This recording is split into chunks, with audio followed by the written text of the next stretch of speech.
ಎಲ್ಲರೂ ಟ್ರೈಲರ್ ನೋಡಿದೀರ ಇವಾಗ. ಯಾರಿಗೇನು ಅನ್ಸಿದೆ ಅಂತ ನಿಮ್ಮ ಒಪಿನಿಯನ್ ಕೇಳಿದ್ರೆ ಚೆನ್ನಾಗಿರುತ್ತೆ ಅಂತಿತ್ತು. ಯಾಕಂದ್ರೆ ನನಗೂ ಆಕ್ಚುಲಿ ಕತೆ ಗೊತ್ತಿಲ್ಲ. ಇದು ಟ್ರೈಲರ್ ನೋಡಿದ್ಮೇಲೆ ಸ್ವಲ್ಪ ಯಾಕೋ ಲೈಫ್ ಟುಡೇ ಟೈಟ್ಲ್ ಆಪ್ಟ್ ಆಗ್ತಾ ಇದೆ ಅನಿಸ್ತಾ ಇದೆ. ಒಂದು ಕಾರಣ ಇವತ್ತಿನ ಸೆನಾರಿಯೋ ಏನು ನಡೀತಾ ಇದೆ ಅಂತ. ಇವಾಗ ಎಕ್ಸಾಂಪಲ್, ಮೊನ್ನೆ ಯಾವುದೋ ಕೇಸ್ ನಡೀತಾ ಇದೆ, ಬೆಟ್ಟದ ಮೇಲೆ ಹೋಗಿ ಫಿಯಾನ್ಸಿನ ತಲ್ಬಿಟ್ಲು, ಬಕೆಟ್ ಅಲ್ಲಿ ಹಾಕಿದ್ರು, ಏನೇನೋ ಕತೆಗಳು ಬರ್ತಾ ಇದೆ. ಯಾಕೋ ಸ್ವಲ್ಪ ಅಲ್ಲಿ ಮ್ಯಾಚ್ ಆಗ್ತಾ ಇದ್ದಂಗೆ ಇದೆ story. May be probably title ಅದಕ್ಕೆ ಮ್ಯಾಚ್ ಆಗುತ್ತೆ ಅಂತ ಫೀಲ್ ಇದೆ. Life today is showing actually perfect, but I will wait till August 6th and see the movie and talk about it once. ಎಲ್ಲ ನನ್ನ ಮಾಧ್ಯಮ ಮಿತ್ರರಿಗೆ ತುಂಬಾ ಜಾಸ್ತಿ ದಿವಸ ಆದ್ಮೇಲೆ ಸಿಕ್ಕಿದ್ದೀನಿ. ನಿಮ್ಗೆಲ್ಲರಿಗೂ ನೋಡೋ ಭಾಗ್ಯ ನಮ್ಮ ಈ ಮೇಘನಾ ಪ್ರೊಡಕ್ಷನ್ಸ್ ಕಡೆಯಿಂದ ಸಿಕ್ತಿವತ್ತು.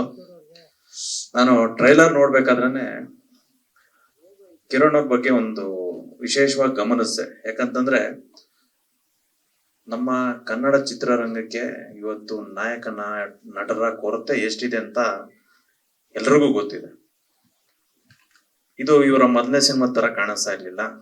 ಇವರ ಹಾರ್ಡ್ ವರ್ಕ್, ಇವರ ಡೆಡಿಕೇಶನ್ ತೆರೆ ಮೇಲೆ ಕಾಣಿಸ್ತಾ ಇತ್ತು. ಒಂದು ಭರವಸೆಯ ನವನಟನಾಗಿ ಕನ್ನಡ ಇಂಡಸ್ಟ್ರಿಗೆ ಬರ್ತಾ ಇದ್ದೀರಾ, ಆಲ್ ದ ಬೆಸ್ಟ್. ಹಾಗೆ ಚಿತ್ರರಂಗ, ಕನ್ನಡ ಚಿತ್ರರಂಗದ ಬಗ್ಗೆ ಎಷ್ಟು ಹೇಳಿದ್ರು ಕಡಿಮೆನೆ. ಇವತ್ತು ಬೇರೆ ಬೇರೆ ಭಾಷೆಗಳಲ್ಲಿ ನಮ್ಮ ಪ್ರೊಡಕ್ಷನ್ ಹೌಸ್ಗಳು ಹೋಗಿ ದೊಡ್ಡ ದೊಡ್ಡ ಸಿನಿಮಾಗಳನ್ನ ಪ್ರೊಡ್ಯೂಸ್ ಮಾಡ್ತಾ ಇದ್ದಾರೆ. ಅದು ನಮ್ಮ ಕನ್ನಡಿಗರ ಹೆಮ್ಮೆ. ಅಂತ ಒಂದು ದೊಡ್ಡ ಸಿನಿಮಾಗಳು ನಮ್ಮ ಕನ್ನಡ ಚಿತ್ರರಂಗದಲ್ಲೂ ಮಾಡಬೇಕು ಅಂತಂದ್ರೆ ಈ ತರ ಭರವಸೆಯ ನಟರುಗಳು ಬರಬೇಕಾಗತ್ತೆ. ಯಾಕಂದ್ರೆ ನಟರು ಕೊರತೆ ಇದೆ ನಮ್ಮಲ್ಲಿ. ಇದು ಮೇಜರು ಅಂತ ಒಂದು ಜಾಗನ ರೀಪ್ಲೇಸ್ ಮಾಡ್ತೀರಾ ಅಂತ ಅಂದ್ಕೊಂತಾ ಇದ್ದೀನಿ. Thank you very much. ಹಾಗೆ ಚಿತ್ರತಂಡ ಬಹಳ ಶ್ರದ್ಧೆ ವಹಿಸಿ ಇವತ್ತಿನ ಜೀವನವನ್ನ, ಎಷ್ಟೋ ಜನ ನಾವು ಅಲ್ಲಿ ಇಲ್ಲಿ ಕೇಳಿಸ್ಕೊಂತ ಇರ್ತೀವಿ, ಅವ್ರ ಜೀವನದಲ್ಲಿ ಹಿಂಗಾಯ್ತು, ಇವ್ರ ಜೀವನದಲ್ಲಿ ಹಿಂಗಾಯ್ತು. ನಮ್ಮ ಸುತ್ತಮುತ್ತ ಜನ ಮಾತಾಡ್ಬೇಕಾದ್ರೆ ಕೇಳಿಸ್ಕೊಂತಿರ್ತೀವಿ. ಅದನ್ನ ನಾವು ಎಷ್ಟೇ ಬೇರೆಯವರು ಎಷ್ಟೇ ರಸವತ್ತವಾಗಿ ಹೇಳೋದಕ್ಕಿಂತನೂ ತೆರೆ ಮೇಲೆ ನೋಡಿದಾಗ ಅದರ ಜೀವನ ಅನುಭವ, ಪಾಠಗಳು, ತಪ್ಪುಗಳು, ಸರಿಗಳು, ಅದನ್ನೆಲ್ಲ ಕಡೆಯಲ್ಲಿ ಒಂದು ಮೆಸೇಜ್ ಕೊಡ್ತೀರಾ ನಮ್ಮ ಚಿತ್ರತಂಡ. ಲಾಸ್ಟ್ ಅಲ್ಲಿ ಅವರು ಆಚೆ ಎದ್ದೋಗ್ಬೇಕಾದಾಗ ಕನೆಕ್ಟ್ ಆಗಿ ಹೋಗ್ತಾರೆ. ಓ, ಇದು ನನ್ನ ಜೀವನದಲ್ಲಿ ಆಗಿತ್ತು, ಇನ್ನೊಂದು ಮತ್ತೊಂದು ಅಂತ. ಆತರ ಒಂದು ಮನಸ್ಸಿಗೆ ಮುಟ್ಟುವಂತ ಸಿನಿಮಾ ಆಗಿ ಇದು ಕಾಣ್ತಾ ಇದೆ. ಯಾಕಂತಂದ್ರೆ ಅಲ್ಲಿ ಲವ್ ಇದೆ, ಎಮೋಷನ್ ಇದೆ, ಮೋಸ ಇದೆ, ದ್ವೇಷ ಇದೆ, ಎಲ್ಲಾನು ಇದೆ. ಒಂದು ಕಂಟೆಂಟ್ ಸಿನಿಮಾ. ಹಂಗಾಗಿ ದೇವರು ಒಳ್ಳೇದ್ ಮಾಡ್ಲಿ. ಈ ಸಿನಿಮಾಕ್ಕೆ 100 ದಿನ ಓಡ್ಲಿ. ನಮ್ಮ ಮೇಘನಾ ಪ್ರೊಡಕ್ಷನ್ ಅವ್ರ ಕೈ ತುಂಬಾ ದುಡ್ಡು ಬರ್ಲಿ. ಅವ್ರ ಮೊದಲನೇ ಪ್ರಯತ್ನ. ಯಾಕಂತಂದ್ರೆ ಕನ್ನಡ ಸಿನಿಮಾಗಳು ಮಾಡೋದಕ್ಕೆ ದುಡ್ಡಿಗೇನು ಕೊಡ್ತಾ ಇಲ್ಲ. ಯಾಕಂತಂದ್ರೆ ಸೌತ್ ಇಂಡಿಯಾದಲ್ಲಿ ರಿಚೆಸ್ಟ್ ಸ್ಟೇಟ್ ಅಂದ್ರೆ ನಮ್ಮ ಕರ್ನಾಟಕನೇ ಆಲ್ಮೋಸ್ಟ್ ಅಲ್ಲಿ. ಅದರಲ್ಲಿ ಬೇರೆ ಪ್ರೊಡಕ್ಷನ್ಗಳು ನಮ್ಮ ಪ್ರೊಡಕ್ಷನ್ಗಳೇ ತಗೊಂಡೋಗಿ ತೆಲುಗು, ತಮಿಳು, ಹಿಂದಿನಲ್ಲಿ ಎಲ್ಲ ಸುರಿತಾ ಇದಾರೆ ದುಡ್ಡು. ಆದ್ರೆ ಇಲ್ಲಿ ಸುರಿಬೇಕಾದ್ರೆ ಧೈರ್ಯ ಬೇಕು. ಧೈರ್ಯ ಬರ್ಬೇಕು ಅಂತಂದ್ರೆ ಒಳ್ಳೊಳ್ಳೆ ಕಂಟೆಂಟ್, ಒಳ್ಳೊಳ್ಳೆ ಸಿನಿಮಾಗಳು ಬರಬೇಕು ಅಂತ ಒಂದು ಪ್ರಯತ್ನ ಮಾಡಿದ್ದಾರೆ. ಅವ್ರಿಗೂ ಒಳ್ಳೇದ್ ಮಾಡ್ಲಿ. ನಮ್ಮ ಕನ್ನಡ ಜನ ಯಾವತ್ತು ಕಂಟೆಂಟ್ ಇರೋ ಸಿನಿಮಾಗಳನ್ನ ಕೈ ಬಿಟ್ಟಿಲ್ಲ, ಕೈ ಹಿಡಿತಾರೆ. ಮಾಧ್ಯಮ ಮಿತ್ರರು ಎಷ್ಟಾಗುತ್ತೋ ಅಷ್ಟು ಹೆಚ್ಚಿಗೆ ಈ ಸಿನಿಮಾ ತಂಡಕ್ಕೆ ಸಪೋರ್ಟ್ ಕೊಡಿ. ಈ ಸಿನಿಮಾನ ಜನಕ್ಕೆ ರೀಚ್ ಮಾಡಿಸ್ತೀರಾ, ಆ ನಂಬಿಕೆ ನಿಮ್ಮೇಲೇನು ಇದೆ. ಹಾಗೆ ಕನ್ನಡ ಜನತೆ ಈ ಸಿನಿಮಾನ ನೋಡಿ ಆಶೀರ್ವಾದ ಮಾಡಿ ಈ ಹೊಸ ಚಿತ್ರತಂಡವನ್ನ, ಹೊಸ ಪ್ರೊಡಕ್ಷನ್ ಅನ್ನ ಹಾರೈಸಿ ಅಂತ ಕೇಳ್ತಾ ನನ್ನ 2 ಮಾತು ಮುಗಿಸ್ತೀನಿ. All the best. Thank you. ಎಲ್ಲರಿಗೂ ನಮಸ್ಕಾರಗಳು. ನಮ್ಮ ಮಾಧ್ಯಮ ಮಿತ್ರರು ನನ್ನ ಮೊದಲನೇ ಸಾಂಗ್ ಇಂದ ಹಿಡಿದು ಇವತ್ತಿನವರೆಗೂ ತುಂಬಾ ಸಾಥ್ ಕೊಟ್ಕೊಂಡು ಬಂದಿದ್ದೀರಾ. ತುಂಬಾ ಥ್ಯಾಂಕ್ಸ್. ಇವಾಗ ಟ್ರೈಲರ್ ಲಾಂಚ್ ಆಗಿದೆ. ನಿಮ್ಮೆಲ್ಲರ ಸಹಾಯ ತುಂಬಾ, ನಾನು ಏನೇ ಬಂಡವಾಳ ಹೂಡಿದ್ರು ಅದು ತಗೊಂಡೋಗಿ ರೀಚ್ ಮಾಡಿಸೋದು ನಿಮ್ ಕೈಯಲ್ಲಿದೆ. ದಯವಿಟ್ಟು ನೀವು ಮಾಧ್ಯಮ ಮಿತ್ರರು ನಿಮ್ಮ ಕೈಯಲ್ಲಿ ಆದಷ್ಟು ಎಫೆಕ್ಟ್ ಹಾಕಿ ನನ್ನ ಒಂದು ಚಿತ್ರವನ್ನು ಮುಂದೂಡಿಸಿ ನನ್ನ ಸಕ್ಸಸ್ ಕಾಣಕ್ಕೆ ನೀವೆಲ್ಲರ ಒಂದು ಸಹಾಯ ಬೇಕು ಅಂತ ನಿಮ್ಮನ್ನು ಕೇಳ್ಕೊಳ್ತೀನಿ. ನಮಸ್ಕಾರ. ಮೊದಲನೇದಾಗಿ ಥ್ಯಾಂಕ್ ಯು ಸೋ ಮಚ್. ಎಲ್ಲ ಮೀಡಿಯಾದವರು ಬಂದಿದ್ದೀರಾ. 3 ಸಾಂಗ್ಸ್ ರಿಲೀಸ್ ಮಾಡಿದೀವಿ ನಮ್ಮ ಲೈಫ್ ಟುಡೇ ಸಿನಿಮಾದು. ಇವತ್ತು ಟ್ರೈಲರ್ ರಿಲೀಸ್ ಆಗಿದೆ.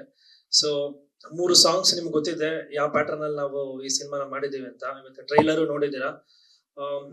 ಸಿನಿಮಾ ಟ್ರೈಲರ್ ಬಗ್ಗೆ ನೀವು ಮಾತಾಡ್ಬೇಕು, ಜನ ಮಾತಾಡ್ಬೇಕು. ಸೊ ನಾನು ಇಲ್ಲಿ ಒಂದು ವಿಷಯ ಹೇಳಕ್ ಇಷ್ಟಪಡ್ತೀನಿ. ನಾಳೆಯಿಂದ ನಾನು ಎಂಟೈರ್ ಎಲ್ಲ ಊರುಗಳಿಗೂ ಜನದ ಹತ್ರ ಡೈರೆಕ್ಟ್ ಆಗಿ ಹೋಗಿ ನನ್ನ ಸಿನಿಮಾ ಈ ತರ, ನನ್ನ ಕೆಲಸ ಈ ತರ ಅಂತ ಅಪ್ರೋಚ್ ಹೋಗ್ತಾ ಇದ್ದೀನಿ. ಸೊ ಇದನ್ನ ವೀಕ್ಷಿಸ್ತಾ ಎಲ್ಲ ಆಡಿಯನ್ಸ್ಗೆ ಕೇಳ್ಕೊತೀನಿ, ದಯವಿಟ್ಟು 6ನೇ ತಾರೀಕು ಸಿನಿಮಾ ರಿಲೀಸ್ ಆಗುತ್ತೆ, ಬಂದು ಥಿಯೇಟರ್ ಅಲ್ಲಿ ಸಿನಿಮಾ ನೋಡಿ. ಟ್ರೈಲರ್ ನೋಡಿದಾಗ ಒಂದು ಏನ್ ಮಾಡಿದೀವಿ ಅಂತ ಗೊತ್ತಾಗುತ್ತೆ. ಅದನ್ನ ಡೈರೆಕ್ಟ್ ಆಗಿ ಜನರ ಹತ್ರನೇ ಹೋಗ್ಬೇಕು ಅಂತ ಕೇಳ್ಕೊತಾರೆ. Thank you. ಎಲ್ಲರಿಗೂ ನಮಸ್ತೆ. ಮೊದಲನೇದಾಗಿ ಸಿನಿಮಾ ಬಗ್ಗೆ ಅಥವಾ ಟ್ರೈಲರ್ ಬಗ್ಗೆ ಒಬ್ರೊಬ್ರು ಒಂದೊಂದು ಒಪಿನಿಯನ್ ಕೊಡ್ತಾ ಇದ್ದಾರೆ. That's good. ಆಕ್ಚುಲಿ ಒಬ್ರೊಬ್ರಿಗೆ ಈ ತರ ಒಂದೊಂದ್ ತರ ಅನಿಸ್ತದೆ ಅಂದ್ರೆ ಅದು ನಮ್ಗೆ ಒಳ್ಳೇದೇ. ಜನಕ್ಕೆ ಏನೋ ಒಂದು ತಲೆಗೆ ಬರ್ತಾ ಇದೆ ಸಿನಿಮಾದಲ್ಲಿ ಏನೋ ಒಂದಿದೆ ಅನ್ನೋದು ಅಂತ. ಬಟ್ ನನ್ನ ಕೇಳಿದ್ರೆ ಸರ್ ಹೇಳ್ದಂಗೆ ಬಕೆಟ್ಗೆ ತುಂಬ್ತಾ ಇದ್ದಾರೆ, ಆಮೇಲೆ ಏನೋ ಬೆಟ್ಟಗೆ ತಳ್ತಾ ಇದ್ದಾರೆ. ನಮ್ಮ ಸುಧೀರ್ ಅವ್ರು ಹೇಳ್ದಂಗೆ ದಿಸ್ ನೋ ಗೊತ್ತಿಲ್ಲ ನನ್ಗೆ. ಒಂದು ಹೆಣ್ಣಿನ ಮನಸ್ಥಿತಿ, ಪ್ರೀತಿ ಅಥವಾ ಮದುವೆ ಅಂತ ಬಂದ್ರೆ ಆ ಮನಸ್ಥಿತಿ ಎರಡು ಅವಳ ಹಿಡಿತದಲ್ಲೇ ಇರೋದಿಲ್ಲ. ಅದರಿಂದಾಗಿ ಅವಳು ಏನೇನೆಲ್ಲ ಫೇಸ್ ಮಾಡ್ತಾಳೆ. ಸೊ ಅದ್ ಎರಡರಲ್ಲಿ ಅವಳೊಬ್ಳೆ ಮಾತ್ರ ಇರೋದಿಲ್ಲ, ಅವಳ ಫ್ಯಾಮಿಲಿ ಇರುತ್ತೆ, ಅವಳು ಪ್ರೀತಿಸೋ ಹುಡುಗ ಇರ್ತಾನೆ, ಮದುವೆ ಆಗೋ ಹುಡುಗ ಇರ್ತಾನೆ. ಸೊ ಇದೆಲ್ಲದನ್ನ ಅವಳು ಹೇಗೆ ಫೇಸ್ ಮಾಡ್ತಾಳೆ ಅನ್ನೋದನ್ನ ಈ ಸಿನಿಮಾದಲ್ಲಿ ತೋರ್ಸೋಕ್ ಹೊರಟಿದ್ದಾರೆ. ತುಂಬಾ ಚೆನ್ನಾಗಿ ಹೇಳಿದ್ದಾರೆ. ಲೈಫ್ ಟುಡೇ ಅನ್ನೋ ಟೈಟಲ್ ಆ ಪಾತ್ರಕ್ಕೆ ಆಪ್ಟ್ ಆಗಿದೆ. ಅದು ಸಿನಿಮಾ ನೋಡಿದ್ರೆ ಎಲ್ರಿಗೂ ಗೊತ್ತಾಗುತ್ತೆ. ಕ್ಷಮೆ ಇರ್ಲಿ, ನಮ್ಗಿದೊಂದು ಪ್ರಾಬ್ಲಮ್ ಇಂಡಸ್ಟ್ರಿಯಲ್ಲಿ. ಮುಗಿದಿರೋ ಪಿಕ್ಚರ್ ಬಿಡಿ ಅಂದ್ರೆ ಅವ್ರು ಬಿಡಲ್ಲ, ಅವ್ರಿಗೆ ಆ ಸಿನಿಮಾ ಮುಖ್ಯ. ಸರ್ ಇನ್ನೂ ಶುರುವಾಗಿದೆ ಸರ್, ಮಾಡಿ ಸರ್ ಇಲ್ಲಿ ಅಂತಾರೆ. ಇವತ್ತು ಡೇ ಫಾರ್ ನೈಟ್ ತರ ಹೊಗೆ ಹಾಕ್ಬಿಟ್ಟು ಶೂಟಿಂಗ್ ನನಗೆ ಎಷ್ಟು ಎಫೆಕ್ಟ್ ಆಗಿದೆ ಅಂದ್ರೆ ಕಣ್ಣಲ್ಲಿ ನೀರು ಬರ್ತಾನೆ ಇದೆ ಎಷ್ಟು ವರ್ಷದ್ದು. ಆ ತರ ಆಗುತ್ತೆ. ಪಾಪ ನಿರ್ದೇಶಕರು ಮತ್ತೆ ಮತ್ತೆ ಮತ್ತೆ ಮೆಸೇಜ್ ಮಾಡ್ತಾರೆ, ಅವ್ರಿಗೋಸ್ಕರ ಬಂದೆ ನನಗೆ ಬರಬೇಕು, ಜವಾಬ್ದಾರಿ ಇಲ್ಲ ಅಂತಲ್ಲ. ಆದ್ರೂ ತುಂಬಾ ಕಷ್ಟಪಟ್ಟು ಸಿನಿಮಾ ಮಾಡ್ತಾರೆ. ಒಂದು ವಿಷಯ ಮರೆತೆ, ದೃಶ್ಯ ಮಾಧ್ಯಮ ಮತ್ತು ಪತ್ರಿಕಾ ಮಾಧ್ಯಮದ ಎಲ್ರಿಗೂ ನನ್ನ ನಮಸ್ಕಾರ. ತಡವಾಗಿ ಬಂದಿದ್ದೀನಿ, ಕ್ಷಮೆ ಇರಲಿ.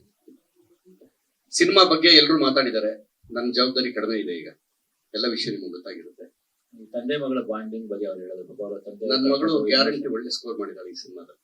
ಶೋರ್ ಅವಾರ್ಡ್ ಹೋಗುವಂತ ಕ್ಯಾರೆಕ್ಟರ್. ಆ ಟೈಮಲ್ಲಿ ಪಾಪ ಅದು ಎಷ್ಟು ಬೇಜಾರಾಗ್ತಿತ್ತು ಶೂಟಿಂಗ್ ಬಂದಾಗ ಅಂತ ನನಗೆ ಗೊತ್ತು. ನನಗೂ ಒಬ್ಬಳು ಮಗಳಿದ್ದಾಳೆ, ನಾನು ಸಂತೈಸ್ತಾ ಇದ್ದೆ. ಸೊ ಅವಳಿಗೊಂಥರ ಧೈರ್ಯ, ಪಕ್ಕದಲ್ಲಿ ಯಾರೋ ಇದ್ದಾರೆ ನನಗೆ ಸಹಾಯ ಮಾಡೋರು. ಯಾಕಂದ್ರೆ ಆ ನೋವು ಅರ್ಥ ಮಾಡ್ಕೊಂಡ್ರೆ ಗೊತ್ತಿರುತ್ತೆ, ಭಾವನೆಗೆ ಇಲ್ದವ್ರ ಬೇವರ್ಸಿಗಳು ಗೊತ್ತಿರಲ್ಲ. ನಾನು ತುಂಬಾ ಕಲ್ತೆ ಈ ಸಿನಿಮಾದಲ್ಲಿ, ಸಿಕ್ಕಾಪಟ್ಟೆ ಕಲ್ತ್ಬಿಟ್ಟೆ. ಇವಾಗ ಗೊತ್ತಿರೋದಕ್ಕಿಂತ ಜಾಸ್ತಿ ಕಲ್ತ್ಕೊಂಡಿದ್ದೀನಿ. ಅಂತಂತ ಪರಿಸ್ಥಿತಿಗಳು ಬಂದ್ಬಿಡುತ್ತಲ್ಲಿ. ಆದ್ರೂ ಪಾಪ ಅವರು ಯಾವ್ದಕ್ಕೂ ಜಗ್ಗಿದಂಗೆ ಬಂದಾಗ ಬರೋರು, ಕ್ಯಾಮ್ರಾ ಬಂದಾಗ ಹಂಗೆಲ್ಲ ಇರಬಾರ್ದು, ಫೀಲ್ ಮಾಡಬಾರ್ದು ಅಂದ್ರೆ ಸರಿ ಅಂತ ಆಕ್ಟ್ ಮಾಡೋರು. ಮತ್ತೆ ಒಮ್ಮೆ ಕೂತ್ಕೊಳ್ಳೋದು ಹಿಂಗೆ. ನಾನು ಹೋಗಿ ಸಂಬಂಧ ಮಾಡ್ತಾ ಇದ್ದೆ, ಸಮಾಧಾನ ಮಾಡ್ತಾ ಇದ್ದೆ. ತುಂಬಾ ಬಾಂಡಿಂಗ್ ಆಗ್ಬಿಟ್ಟಿತ್ತು ನನಗೂ ಅವ್ರಿಗೆ. ನನ್ನ ಮಗಳೇ ಬಂದವಳು ನನ್ನ ಜೊತೆಯಲ್ಲಿ ಅಷ್ಟು ನನಗೆ ಭಾವನೆಗಳಲ್ಲಿ ಬಂದ್ಬಿಡ್ತಾರೆ. ಚೆನ್ನಾಗ್ ಮಾಡ್ತೀವಿ ಮಗು, ನಿಜವಾಗ್ಲೂ ಗೆಲ್ತೇ ಬಿಡಲ್ಲ. ಸೊ ಇದ್ರ ಜೊತೆಗೆ ನಮ್ಮ ಸಾರಥಿ ಕಾಂತ ಸರ್ ಅವರು ಒಂಥರ ಭಾವಜೀವಿ. ಇಷ್ಟೊತ್ತು ಅದು ಮಾತಾಡಿ ಕೇಳಿಸ್ಕೊಂಡೆ. ನಾನು ಆಗ್ಲೇ ಬಂದೆ, ಅಲ್ಲಿ ನಿಂತಿದ್ದೆ, ಮೋಸ್ಟ್ಲಿ ಮುಗ್ದಿದೆ. ಇವ್ರು ಬಂದ್ರೆ ಹಂಗೆ ಹೋಗ್ಬಿಡೋಣ ಆಚೆಗೆ, ಯಾಕೆ ಬಯಸ್ಕೋಬೇಕು ಅಂತ. ಎಷ್ಟು ಚೆನ್ನಾಗಿ ಮಾತಾಡ್ತಾರೆ ಅಂದ್ರೆ ಅವ್ರ ಕೋಪನೇ ಬರಲ್ವಾ ಅಂತ. ನಾನು ಸುಮಾರು ಜನ ಡೈರೆಕ್ಟರ್ ಜೊತೆ ವರ್ಕ್ ಮಾಡಿದೆ. ಒಂದು MS ರಮೇಶ್ ಸರ್, ಅವರು ಜಾಸ್ತಿ ಮಾತಾಡ್ತಿರ್ಲಿಲ್ಲ, ಬೇಗ ಕೋಪ ಮಾಡ್ಕೊತಿರ್ಲಿಲ್ಲ. ಅಷ್ಟೇ ಕರ್ದು ಹೇಳ್ಕೊಡ್ಸೋರು, ಇಂಥದ್ದು ಬೇಕು ನನಗೆ ಹೇಳೋರಿಗೆ. ಇವರು ಅಷ್ಟೇ, ಎಷ್ಟೆಷ್ಟೋ ತೊಂದರೆಗಳಾಯ್ತು, ಶೂಟಿಂಗ್ ಆಗ್ತಾ ಇರ್ತಾವ ಮಾಮೂಲಿ ಚಿಕ್ಕಪುಟ್ಟ. ಆ ಮನುಷ್ಯ ಒಂದು ಚೂರು ರೇಗ್ತಾ ಇಲ್ಲ ಅನ್ನೋದು. ಅದಕ್ಕೋಸ್ಕರ ಒಂದಿನ ನನಗೆ ತುಂಬಾ ಜ್ವರ, 110 ಡಿಗ್ರಿ ಜ್ವರ ಅವತ್ತು ನೈಟ್ ಶೂಟಿಂಗ್. ನಾನು ಮಾಡಲ್ಲ ಅಂತ ಕೂತ್ಬಿಟ್ಟಿದೆ. ಆಗ್ತಾರೆ ನನಗೆ, ಚಳಿ ನಡುತ್ತಾ ಇದೆ. ಎಷ್ಟು ಚೆನ್ನಾಗಿ ಕರ್ಕೊಂಡು ಹೋಗ್ಬಿಟ್ರು ಶೂಟಿಂಗಿಗೆ ಅಂದ್ರೆ ರೂಮಲ್ಲಿ ಇದ್ದವ್ರಿಗೆ. ಅಲ್ಲೇನೋ ಊಟದ ಪ್ರಾಬ್ಲಮ್ ಆಗ್ಬಿಡ್ತು ನಮ್ಗೆ. ಸುಮಾರು ಜನ ಆಯ್ತು ಆರ್ಟಿಸ್ಟ್ಗಳಿಗೆ, ನನಗೂ ಆಯ್ತು. ಇನ್ನ ಶೂಟಿಂಗ್ ವಿಚಾರಕ್ಕೆ ಬಂದಾಗ ಚಿಕ್ಕಮಂಗ್ಳೂರು ಮಳೆ ಬರ್ತಾ ಇರುತ್ತೆ, ಹೋಗ್ತಾ ಇರುತ್ತೆ, ಈ ತರ ಎಲ್ಲ ಇರುತ್ತೆ. ಅದರಲ್ಲೂ ಎಲ್ಲ ಅಡ್ಜಸ್ಟ್ ಮಾಡ್ಕೊಂಡು ಅವ್ರಿಗೆ ಏನ್ ಬೇಕೋ ಅದನ್ನ ತಗೊಂಡಿದ್ದಾರೆ. ಹೆತ್ತೋರ್ಗೆ ಗಿಣ ಮುದ್ದು ಅಂತ ಇವಾಗ ನಮ್ಮ ಸಿನಿಮಾ, ನಾವು ಮಾಡಿದ ಸಿನಿಮಾಗಳೆಲ್ಲ ಚೆನ್ನಾಗಿರುತ್ತೆ ಅಂತಾನೆ ನಾವು ಹೇಳೋದು, ಎಲ್ಲರೂ ಹೇಳೋದು ಅಷ್ಟೇ. ಡೈರೆಕ್ಟ್ ಇಂದ ಹಿಡಿದು ಆರ್ಟಿಸ್ಟ್ ಇಂದ ಹಿಡಿದು ಇವರು ನಮ್ಮ ಜಗಪ್ಪ ಆಗ್ಲಿ, ಇವರು ಆಗ್ಲಿ, ಏನ್ ಯಾರು ಕಡಿಮೆ ಇಲ್ಲ. ಎಲ್ಲರೂ ಚೆನ್ನಾಗಿ ಮಾಡಿದ್ರು. ನಾನು ಪ್ರೊಡ್ಯೂಸರ್ನೇ ನೋಡಿಲ್ಲ ಈ ಸಿನಿಮಾ ಮುಗಿಯೋವರೆಗೂ. ಬಂದಿದಾರ ಸರ್? ನಮಸ್ಕಾರ. ತಮ್ಮ ಹೆಸರು? ಪ್ರದೀಪ್ ಸರ್. ಈಗ ಪರಿಚಯ ಮಾಡ್ತಾರೆ. ಹೌದು, ಒಂದ್ಸರಿ ಲೊಕೇಶನ್ ಬಂದವ್ರೆ, ಅವ್ರನ್ನ ಪರಿಚಯ ಆಗಕ್ ಬಿಡ್ಲಿಲ್ಲ ಜನ. ನಾಡಿ ಇನ್ನೊಂದು ಪಿಕ್ಚರ್ ಹಾಕೊಂಡ್ಬಿಡ್ತಾನೆ ನಾವು. ನಾನು ಹಂಗಾಗಿದ್ರೆ ಸಿನಿಮಾ ಮಾಡ್ಬೇಕು. ಇರ್ಲಿ, ಚೆನ್ನಾಗಾಗುತ್ತೆ ಸರ್, ಕೆಲಸ ಚೆನ್ನಾಗಾಗಿದೆ. ನಾನು ಅದಕ್ಕೆ ಮೈಕ್ ಹಿಡಿಯಲ್ಲ, ಹಿಡಿದ್ಬಿಟ್ರೆ ನಾನು ಒಳಗೆ ಏನು ನಿಲ್ಲಲ್ಲ. ಸ್ವಿಚ್ ಆನ್ ಮಾಡ್ಬಿಟ್ರೆ ಬರ್ತಾ ಇರುತ್ತೆ ಎಲ್ಲ. ಅದಕ್ಕೆ ಬೇಡ, ಒಳ್ಳೇದಾಗ್ಲಿ, ಸಿನಿಮಾ ಚೆನ್ನಾಗಾಗ್ಬೇಕು. ಕಾಂತರಾಜ್ ಅವರ ಆಸೆಗೋಸ್ಕರ ಬಂದಿದ್ದೀನಿ ನಾನು. ನೀವೇನೋ ಹೇಳಿದ್ರಿ ಊರು ತುಂಬಾ ಪ್ರಮೋಷನ್ ಆಗುತ್ತೆ ಕರ್ನಾಟಕ ಅಂತ, ನಾನು ಹೋಗಲ್ಲ. ಕೆಲಸ ಬಿಟ್ಟು ಹೆಂಗ್ ಹೋಗೋದು ನಾವು? ಇದು ಒಂದ್ ಸಿನಿಮಾ ಅಲ್ವಾ? ಹೌದು ಸರ್, ಸಂತೋಷ. ಇಲ್ಲಿ ಊಟ ಬಿಟ್ಟು ಹೋಗ್ತಾ ಇರ್ತೀನಲ್ಲ, ಅಲ್ಲಿ ಊಟ ಕೊಡ್ಬೇಕಲ್ವ? ಊಟ ಅಂದ್ರೆ ಎಲ್ಲ ಊಟ ಅಲ್ಲ ನಾನು ಹೇಳಿದ್ದು, ಎಲ್ಲ ವಿಚಾರ. ಹಂಗಾಗುತ್ತೆ, ಕಷ್ಟ ಆಗುತ್ತೆ ಅವ್ರಿಗೆ. ನಮ್ಮನ್ನೆಲ್ಲ ಕರ್ಕೊಂಡೋಗಿ ಇದ್ ಮಾಡಕ್ ಆಗಲ್ಲ. ಟೈಮ್ ಇದ್ರೆ ಡೈರೆಕ್ಟರ್ಗೋಸ್ಕರ ಖಂಡಿತ ಹೋಗ್ತೀವಿ. ಇಷ್ಟ ಆಗಿದೆ. ಇನ್ನು ನನ್ನ ಪಾತ್ರದ ಬಗ್ಗೆ ಅದೇ ನಾನು ಹೇಳಿದ್ನಲ್ಲ, ನನ್ನ ಮಗಳೇ ನನ್ನ ಜೊತೆ ಆಕ್ಟ್ ಮಾಡ್ದಂಗಿತ್ತು ಅಂತ. ಇವತ್ತು ಫೋನ್ ಮಾಡಿ ಪಾಪ ಯಾವ್ದೊಂದು ಸಿನಿಮಾ ಕರೆದ್ರು, ನಾನು ಬರಕ್ಕಾಗಿಲ್ಲ. ಸಾರಿ. ಹಾ, ಎಷ್ಟು ಫೀಲ್ ಮಾಡ್ತಿತ್ತು ಹುಡುಗಿ ಅಂದ್ರೆ, ಸ್ಕ್ರಿಪ್ಟ್ ಅಲ್ಲಿ ಬಂದಾಗ ಮಾತ್ರ ಕ್ಯಾಮ್ರಾ ಮುಂದೆ ಅದನ್ನ ಆಕ್ಟ್ ಮಾಡೋದು, ಅದು ಸುಮ್ಮನೆ ಮೌನ ಕೂತ್ಕೊಂಡ್ಬಿಡೋದು. ಅಯ್ಯೋ ಅನ್ಸೋದು ನೋಡ್ತಾ ಇದ್ರೆ. ನಮಗ್ ಬಿಟ್ಕೊಡಕ್ ಆಗ್ಲಿಲ್ಲ, ಅಲ್ಲಿ ಲೊಕೇಶನ್ ಪ್ರಾಬ್ಲಮ್ ಇತ್ತು. ತುಂಬಾ ನಾವು ಅನ್ಪಿಸಿದ್ಯಾ. ಡೈರೆಕ್ಟರ್ ಕೆಲಸ ನನಸಾಗುತ್ತೆ. ತುಂಬಾ ಚೆನ್ನಾಗಿ ಮಾಡಿದ್ದಾರೆ ಸಿನಿಮಾ. ಡಬ್ಬಿಂಗ್ ಮಾಡಿದಾಗ ನೋಡಿದೆ. ಇವತ್ತು ಕೂಡ ನಾನು ಹೇಳಿದೆ, ಇಲ್ಲಪ್ಪ ನನಗೆ ಆಗ್ತಾ ಇಲ್ಲ, ಬರಕ್ ಬಿಡಲ್ಲ ಇವರು. 6 ಗಂಟೆಗೆ ಬಿಟ್ಟು ನಾನು ಬರೋದು ಇಲ್ಲಿ ಅಂತ ಸಿಕ್ಕಿ ಅಪಾರ್ಟ್ಮೆಂಟ್ ಹತ್ರ ಇದ್ದೀನಿ. ಇಲ್ಲ, ಲೇಟ್ ಆದ್ರೂ ಪರವಾಗಿಲ್ಲ, ನೀವು ಬರ್ಬೇಕು. ಬಂದಿದೀವಿ. ಇಡೀ ಟೀಮ್ಗೆ ಒಳ್ಳೇದಾಗ್ಲಿ. ನಿರ್ಮಾಪಕರು ನಮ್ಮನ್ನು ನಂಬಿ ಹಣ ಹಾಕಿದ್ದಾರೆ, ಅವ್ರ ಅನ್ನ ತಿಂದಿದ್ದೀವಿ. ದೇವರು ಎಲ್ರಿಗೂ ಒಳ್ಳೇದ್ ಮಾಡ್ಲಿ ಅಂತ ಹೇಳಿ ಆಶಿಸ್ತೀನಿ. ಮಾಮೂಲಿ ಕೇಳಿದಾಗೆ ನಿಮ್ಮನ್ನ ಕೈ ಮುಗಿದು ಕೇಳ್ಕೊತೀನಿ. ಇಷ್ಟು ವರ್ಷ ನಮ್ಮನ್ನ ಎಲ್ಲ ಕಾಪಾಡ್ಕೊಂಡ್ ಬಂದಿದ್ದೀರಿ ಇಂಡಸ್ಟ್ರಿ ಅಂದ್ರೆ, ನಾನೊಬ್ಬನಲ್ಲ, ಎಲ್ಲರೂ ಅದೇ ರೀತಿ ಈ ಸಿನಿಮಾಗೂ ಸಪೋರ್ಟ್ ಮಾಡಿ ಅಂತ ಹೇಳಿ ನಮ್ಮನ್ನು ಕೇಳ್ಕೊತೀನಿ. ನಮಸ್ಕಾರ. ಎಲ್ರಿಗೂ ನಮಸ್ಕಾರ. ಮೊದಲನೇದಾಗಿ ಮಾಧ್ಯಮ ಮಿತ್ರರಿಗೆ ಮತ್ತೆ ಎಲ್ಲ ಆಗಮಿಸಿರ್ತಂತಹ ಎಲ್ಲ ಹಿರಿಯರಿಗೂ ಮತ್ತೆ ನಿರ್ಮಾಪಕರುಗಳಿಗೆ ಧನ್ಯವಾದಗಳು. ಅಂದ್ರೆ ನನ್ನ ಹಿಂದಿನ ಸಿನಿಮಾ ಇರುವುದೆಲ್ಲ ಬಿಟ್ಟು ನಿಮ್ಗೆಲ್ಲ ಗೊತ್ತೇ ಇದೆ. ಅಂದ್ರೆ ಒಂದು ಎಮೋಷನ್ಸ್ ಜೊತೆ, ಅಂದ್ರೆ ಫ್ಯಾಮಿಲಿ. ಇವತ್ತು ನಾವ್ ಏನೇ ಅಲ್ಟಿಮೇಟ್ ಆಗಿ ನಾವು ಏನ್ ದುಡಿತೀವಿ, ಎಷ್ಟು ಸಂಪಾದನೆ ಮಾಡ್ತಾ ಇದ್ದೀವಿ, ಎಲ್ಲಿದ್ದೀವಿ ಅನ್ನೋದಕ್ಕಿಂತ ಹೆಚ್ಚಾಗಿ ಹೇಗ್ ಬದುಕ್ತಾ ಇದ್ದೀವಿ ನಾವು 4 ಗೋಡೆ ಮಧ್ಯೆ ಅನ್ನೋದು ತುಂಬಾ ಇಂಪಾರ್ಟೆಂಟ್ ಆಗುತ್ತೆ. ನಾವ್ ಇಲ್ಲಿಂದ ಹೋದ್ರೆ ಕೊನೆಗೆ ಮನೆಗೆ ಹೋಗ್ಬೇಕು. ಅಲ್ಲಿ ಹೋಗಿರೋ ಜಾಗದಲ್ಲಿ ನಮ್ಗೆ ನೆಮ್ಮದಿ ಇದೆಯಾ, ಸುಖ ಇದೆಯಾ, ಶಾಂತಿ ಇದೆಯಾ ಅಂದ್ರೆ ಇವು ತುಂಬಾ ಈಸಿ ಆದಂತಹ ಪದಗಳು. ನನಗೆ ಈ ಕತೆ ಒಪ್ಕೊಳ್ಳೋದಕ್ಕಿಂತ ಮುಂಚೆ ಕಿರಣ್ ಅವ್ರ ಕತೆ ಬರ್ದಿದ್ರು. ಸೊ ನನ್ನನ್ನ ಕರೆದು, ಸರ್ ಹಿಂಗೆ ಸಿನಿಮಾ ಮಾಡ್ಬೇಕು ಅಂತ ಅಂದಾಗ, ಸೊ ನಾನು ಕತೆ ಓದಿದಾಗ ನನಗೆ ಅಂದ್ರೆ ಯಾವುದೇ ಹೀರೋ ಆಗ್ಲಿ ಸರ್, ಇವತ್ತು ಎಲ್ಲರೂ ಬಿಲ್ಡಪ್ ಇರ್ಬೇಕು, ಮಾಸ್ ಡೈಲಾಗ್ ಇರ್ಬೇಕು, ಮತ್ತೆ ಇನ್ನೇನೋ ಒಂದು ಎಲಿವೇಶನ್ ಶಾರ್ಟ್ಸ್ ಇರ್ಬೇಕಂತ ಎಲ್ಲ ಯೋಚನೆ ಮಾಡಿ ಇವತ್ತು ಅವರೇ ನಿರ್ಮಾಪಕರನ್ನ ಹುಡುಕಿ ಕತೆ ಮಾಡಿ ಸಿನಿಮಾ ಮಾಡ್ಬೇಕು ಅಂತ ಅಂದಾಗ ತುಂಬಾ ಒಂದು ದೊಡ್ಡ ಚಾಲೆಂಜಿಂಗ್ ಆಗಿರುತ್ತೆ. ಅವ್ರ ಮೇಲ್ ಕತೆ ಬರ್ಕೊಂಡಿರ್ತಾರೆ. ನನ್ನ ಕತೆ ಓದ್ತಾ ಇದ್ದಾಗ ಆಶ್ಚರ್ಯ ಆಯ್ತು, ಇದೇನ್ ಗುರು ಎಲ್ಲ ಹೀರೋಯಿನ್ ಮೇಲೆ ಟ್ರಾವೆಲ್ ಆಗ್ತಾ ಇದೆಯಲ್ಲ, ನನ್ನ ಎಮೋಷನ್ಸ್ಗೆ ಹತ್ರದಲ್ಲಿ ಇದೆಯಲ್ಲ, ಅಂದ್ರೆ ನಾನು ಹೇಳುವಂತ ಕತೆಗಳಿಗೆ ತುಂಬಾ ಸನಿಹದಲ್ಲಿ ಇದೆಯಲ್ಲ ಅಂತ ಅಂದಾಗ, ಸರ್ ಈ ಕತೆನ ನಾನು ಡೈರೆಕ್ಷನ್ ಮಾಡ್ಲೇಬೇಕು ಅಂತ ಹೇಳಿ ಅವರು ಸಹ ಖುಷಿಯಿಂದ ಈ ಟ್ರಾವೆಲ್ ಶುರುವಾಗಿದ್ದು. ಇದ್ರೊಳಗಡೆ ನೋಡ್ತಾ ಇದೀವಿ ಅಂದ್ರೆ ಲೈಫ್ ಅಂದ್ರೆ ಎಲ್ಲವೂ ಮಿಕ್ಸರ್ ಆಫ್, ಅಂದ್ರೆ ಒಂಥರ ಎಲ್ಲ ಸಮ್ಮಿಶ್ರಣದಲ್ಲೇ ಇರಬೇಕು. ಹಾಸ್ಯ ಇಲ್ಲ ಸುಮಾರು. ಅಂದ್ರೆ ನಾವು ಟ್ರೈಲರ್ ಕಟ್ ಮಾಡ್ಬೇಕಾದ್ರೆ, ಈ ಸಿನಿಮಾದಲ್ಲಿ ಎಲ್ಲ ಇದೆ ಗುರು, ಲವ್ ಇದೆ, ಆಕ್ಷನ್ ಇದೆ, ಇನ್ನೊಂದಿದೆ, ಮತ್ತೊಂದಿದೆ, ಎಲ್ಲ ಮೋಸ ಇದೆ ಅಂತ ಸರ್ ಹೇಳಿದ್ರು ಚೆನ್ನಾಗಿ. ಇದ್ರಲ್ಲಿ ಹಾಸ್ಯನೂ ಇದೆ ಸರ್, ಅದನ್ನ ಮ್ಯೂಟ್ ಮಾಡಿದ್ದೀವಿ. ಅವ್ರಿದ್ದಾರೆ ಮ್ಯೂಟ್ ಅಂದ್ರೆ ಕಟ್ ಮಾಡಿದ್ದೀವಿ. ಥಿಯೇಟರ್ ಬಂದಾಗ ನಿಮ್ ಜೊತೆ ಅದು ಥಿಯೇಟರ್ ಅಲ್ಲಿ ಬಂದಾಗ ಅದು ಎಕ್ಸ್ಟ್ರಾ ಬೋನಸ್ ಸರ್, ಅದು ಬರೋಂತ ಆಡಿಯನ್ಸ್ ಗಳಿಗೆ. ಸೊ ಈ ಎಲ್ಲ ಮಸಾಲೆ ಜೊತೆನಲ್ಲಿ ಒಂದು ನಗುನು ಸಹ ಆಡಿಯನ್ಸ್ ಇರಬೇಕು ಅನ್ನೋ ಒಂದು ಉದ್ದೇಶದಲ್ಲಿ ಇದ್ರಲ್ಲಿ ಅದನ್ನ ನಾವು ತರೋದಕ್ಕೆ ಹೋಗಿಲ್ಲ ಉದ್ದೇಶಪೂರ್ವಕವಾಗಿ. Thank you very much sir. ಅಂದ್ರೆ ಒಂದು ಒಳ್ಳೆ ಕತೆ ಹೇಳೋದಕ್ಕೆ ನಿರ್ಮಾಪಕರು ಮತ್ತೆ ಕಿರಣ್ ಅವರು ಜೊತೆಯಾಗಿದ್ರು. ಅದ್ರ ಜೊತೆಗೆ ಅದ್ಭುತವಾದಂತಹ ಕಲಾವಿದರುಗಳನ್ನ ನನಗೆ ಕೊಟ್ರು. ಸೊ ಸುದಿ ಅವರಾಗಿರ್ಬೋದು, ರತನ್ ಅವರು, ಜಗಪ್ಪ ಮೇಡಮ್, ನಿಮ್ ಬಗ್ಗೆ ಅಂದ್ರೆ ಇವರು ನೆಕ್ಸ್ಟ್ ನನ್ನ ಇರುವುದೆಲ್ಲ ಬಿಟ್ಟು ಸಿನಿಮಾಗೆ ಮೇಘನಾರಾಜ್ ಅವ್ರಿಗೆ ಸ್ಟೇಟ್ ಅವಾರ್ಡ್ ಬಂತು. ನಾನು ಈ ವೇದಿಕೆ ಅವ್ರಿಗೆ ಅಂದ್ರೆ ವೇದಿಕೆ ಎಲ್ಲ ಹಿಂದೆನೆ ಹೇಳಿದ್ದು, ಮೇಡಮ್ ಇದ್ರಲ್ಲಿ ಒಂದು ಅವಾರ್ಡ್ ಬರುತ್ತೆ ಅಂತ. ಇದನ್ನು ನಾವು ಹೇಳ್ತಾ ಇದ್ದೀವಿ ನಿಮ್ಗೆ 100%. ಇದ್ರಲ್ಲೂ ಬಹುಶಃ ನೀವು ಒಂದು ಸ್ಟೇಟ್ ಅವಾರ್ಡ್ ನ ಗೆಲ್ಲುವಂತಹ ಸಾಮರ್ಥ್ಯ ಇರುವಂತವ್ರು, ಅದ್ಭುತವಾದಂತಹ ಕಲಾವಿದೆ. ಸೊ ಯುಕ್ತ ಅವರೇ ಅಂಡ್ ನಮ್ಮ ಮಲಾನಿ ಸರ್ ಇದ್ದಾರೆ. ತುಂಬಾ ಎಲ್ಲ ಒಂದು ಚಂದದ ಟೀಮ್ ಜೊತೆನಲ್ಲಿ. ನನ್ನ ಇವತ್ತು ಮಿಸ್ ಆದ್ರು ನಮ್ಮ ಮ್ಯೂಸಿಕ್ ಡೈರೆಕ್ಟರ್, ಅವರು ಸಹ ಈ ಸಿನಿಮಾ ಹೀರೋ, ಅದ್ಭುತವಾಗಿ ರೀ ರೆಕಾರ್ಡಿಂಗ್ ಮಾಡಿದ್ದಾರೆ. ನಾನೇ ಸರ್ ಬನ್ನಿ, ಅಪ್ಪನ ಪಾತ್ರ ಮಾಡಿದ್ದಾರೆ. ದಯಮಾಡಿ ಕ್ಷಮೆ ಇರ್ಲಿ, ನಾನು ಸ್ವಲ್ಪ ಜಾಸ್ತಿ ಅಂದ್ರೆ ನಾನು ಮಾತಾಡೋದೇ ಕಡಿಮೆ. ನಿಮ್ಮನ್ನೆಲ್ಲ ನೋಡ್ತಾ ಇದ್ದಾಗ ನಿಮ್ಮ ಈ ಸಂತೋಷ, ಅಂದ್ರೆ ಟ್ರೈಲರ್ ನೋಡಿ ಇಷ್ಟೆಲ್ಲ ಮಾತಾಡ್ತಾ ಇದ್ದೀರಲ್ಲ ಅನ್ನೋ ಒಂದೇ ಒಂದು ಆತ್ಮವಿಶ್ವಾಸದಿಂದ 1-2-4 ಮಾತು ಎಕ್ಸ್ಟ್ರಾ ಆಡ್ತಾ ಇದ್ದೀನಿ. ಥ್ಯಾಂಕ್ ಯು ವೆರಿ ಮಚ್ ಎಲ್ಲರಿಗೂ. ಎಲ್ರಿಗೂ ನಮಸ್ಕಾರ. ಮೀಡಿಯಾದವ್ರಿಗೆ ತುಂಬಾ ಥ್ಯಾಂಕ್ಸ್ ಬಂದಿದ್ದಕ್ಕೆ. ಸೊ ಈಗಾಗಲೇ ಟ್ರೈಲರ್ ನೋಡಿದೀರಾ, ಸಾಂಗ್ಸ್ ನೋಡಿದೀರಾ.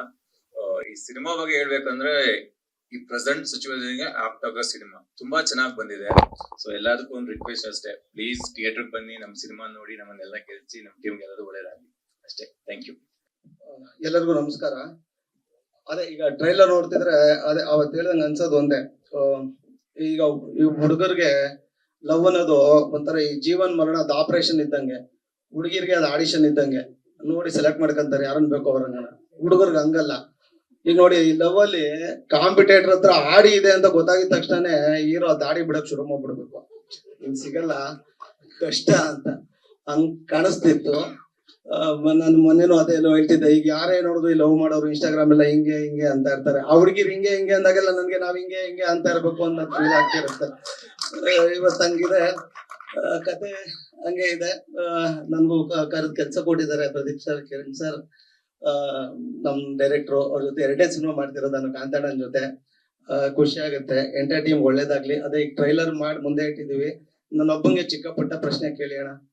ನಾನು ಮಾಧ್ಯಮದ ಮಗು, ಒಂಚೂರು ಭಯ ಇಲ್ಲ, ಭಯ ನನ್ಗೆ. ಅದಕ್ಕೆ ಎಲ್ಲ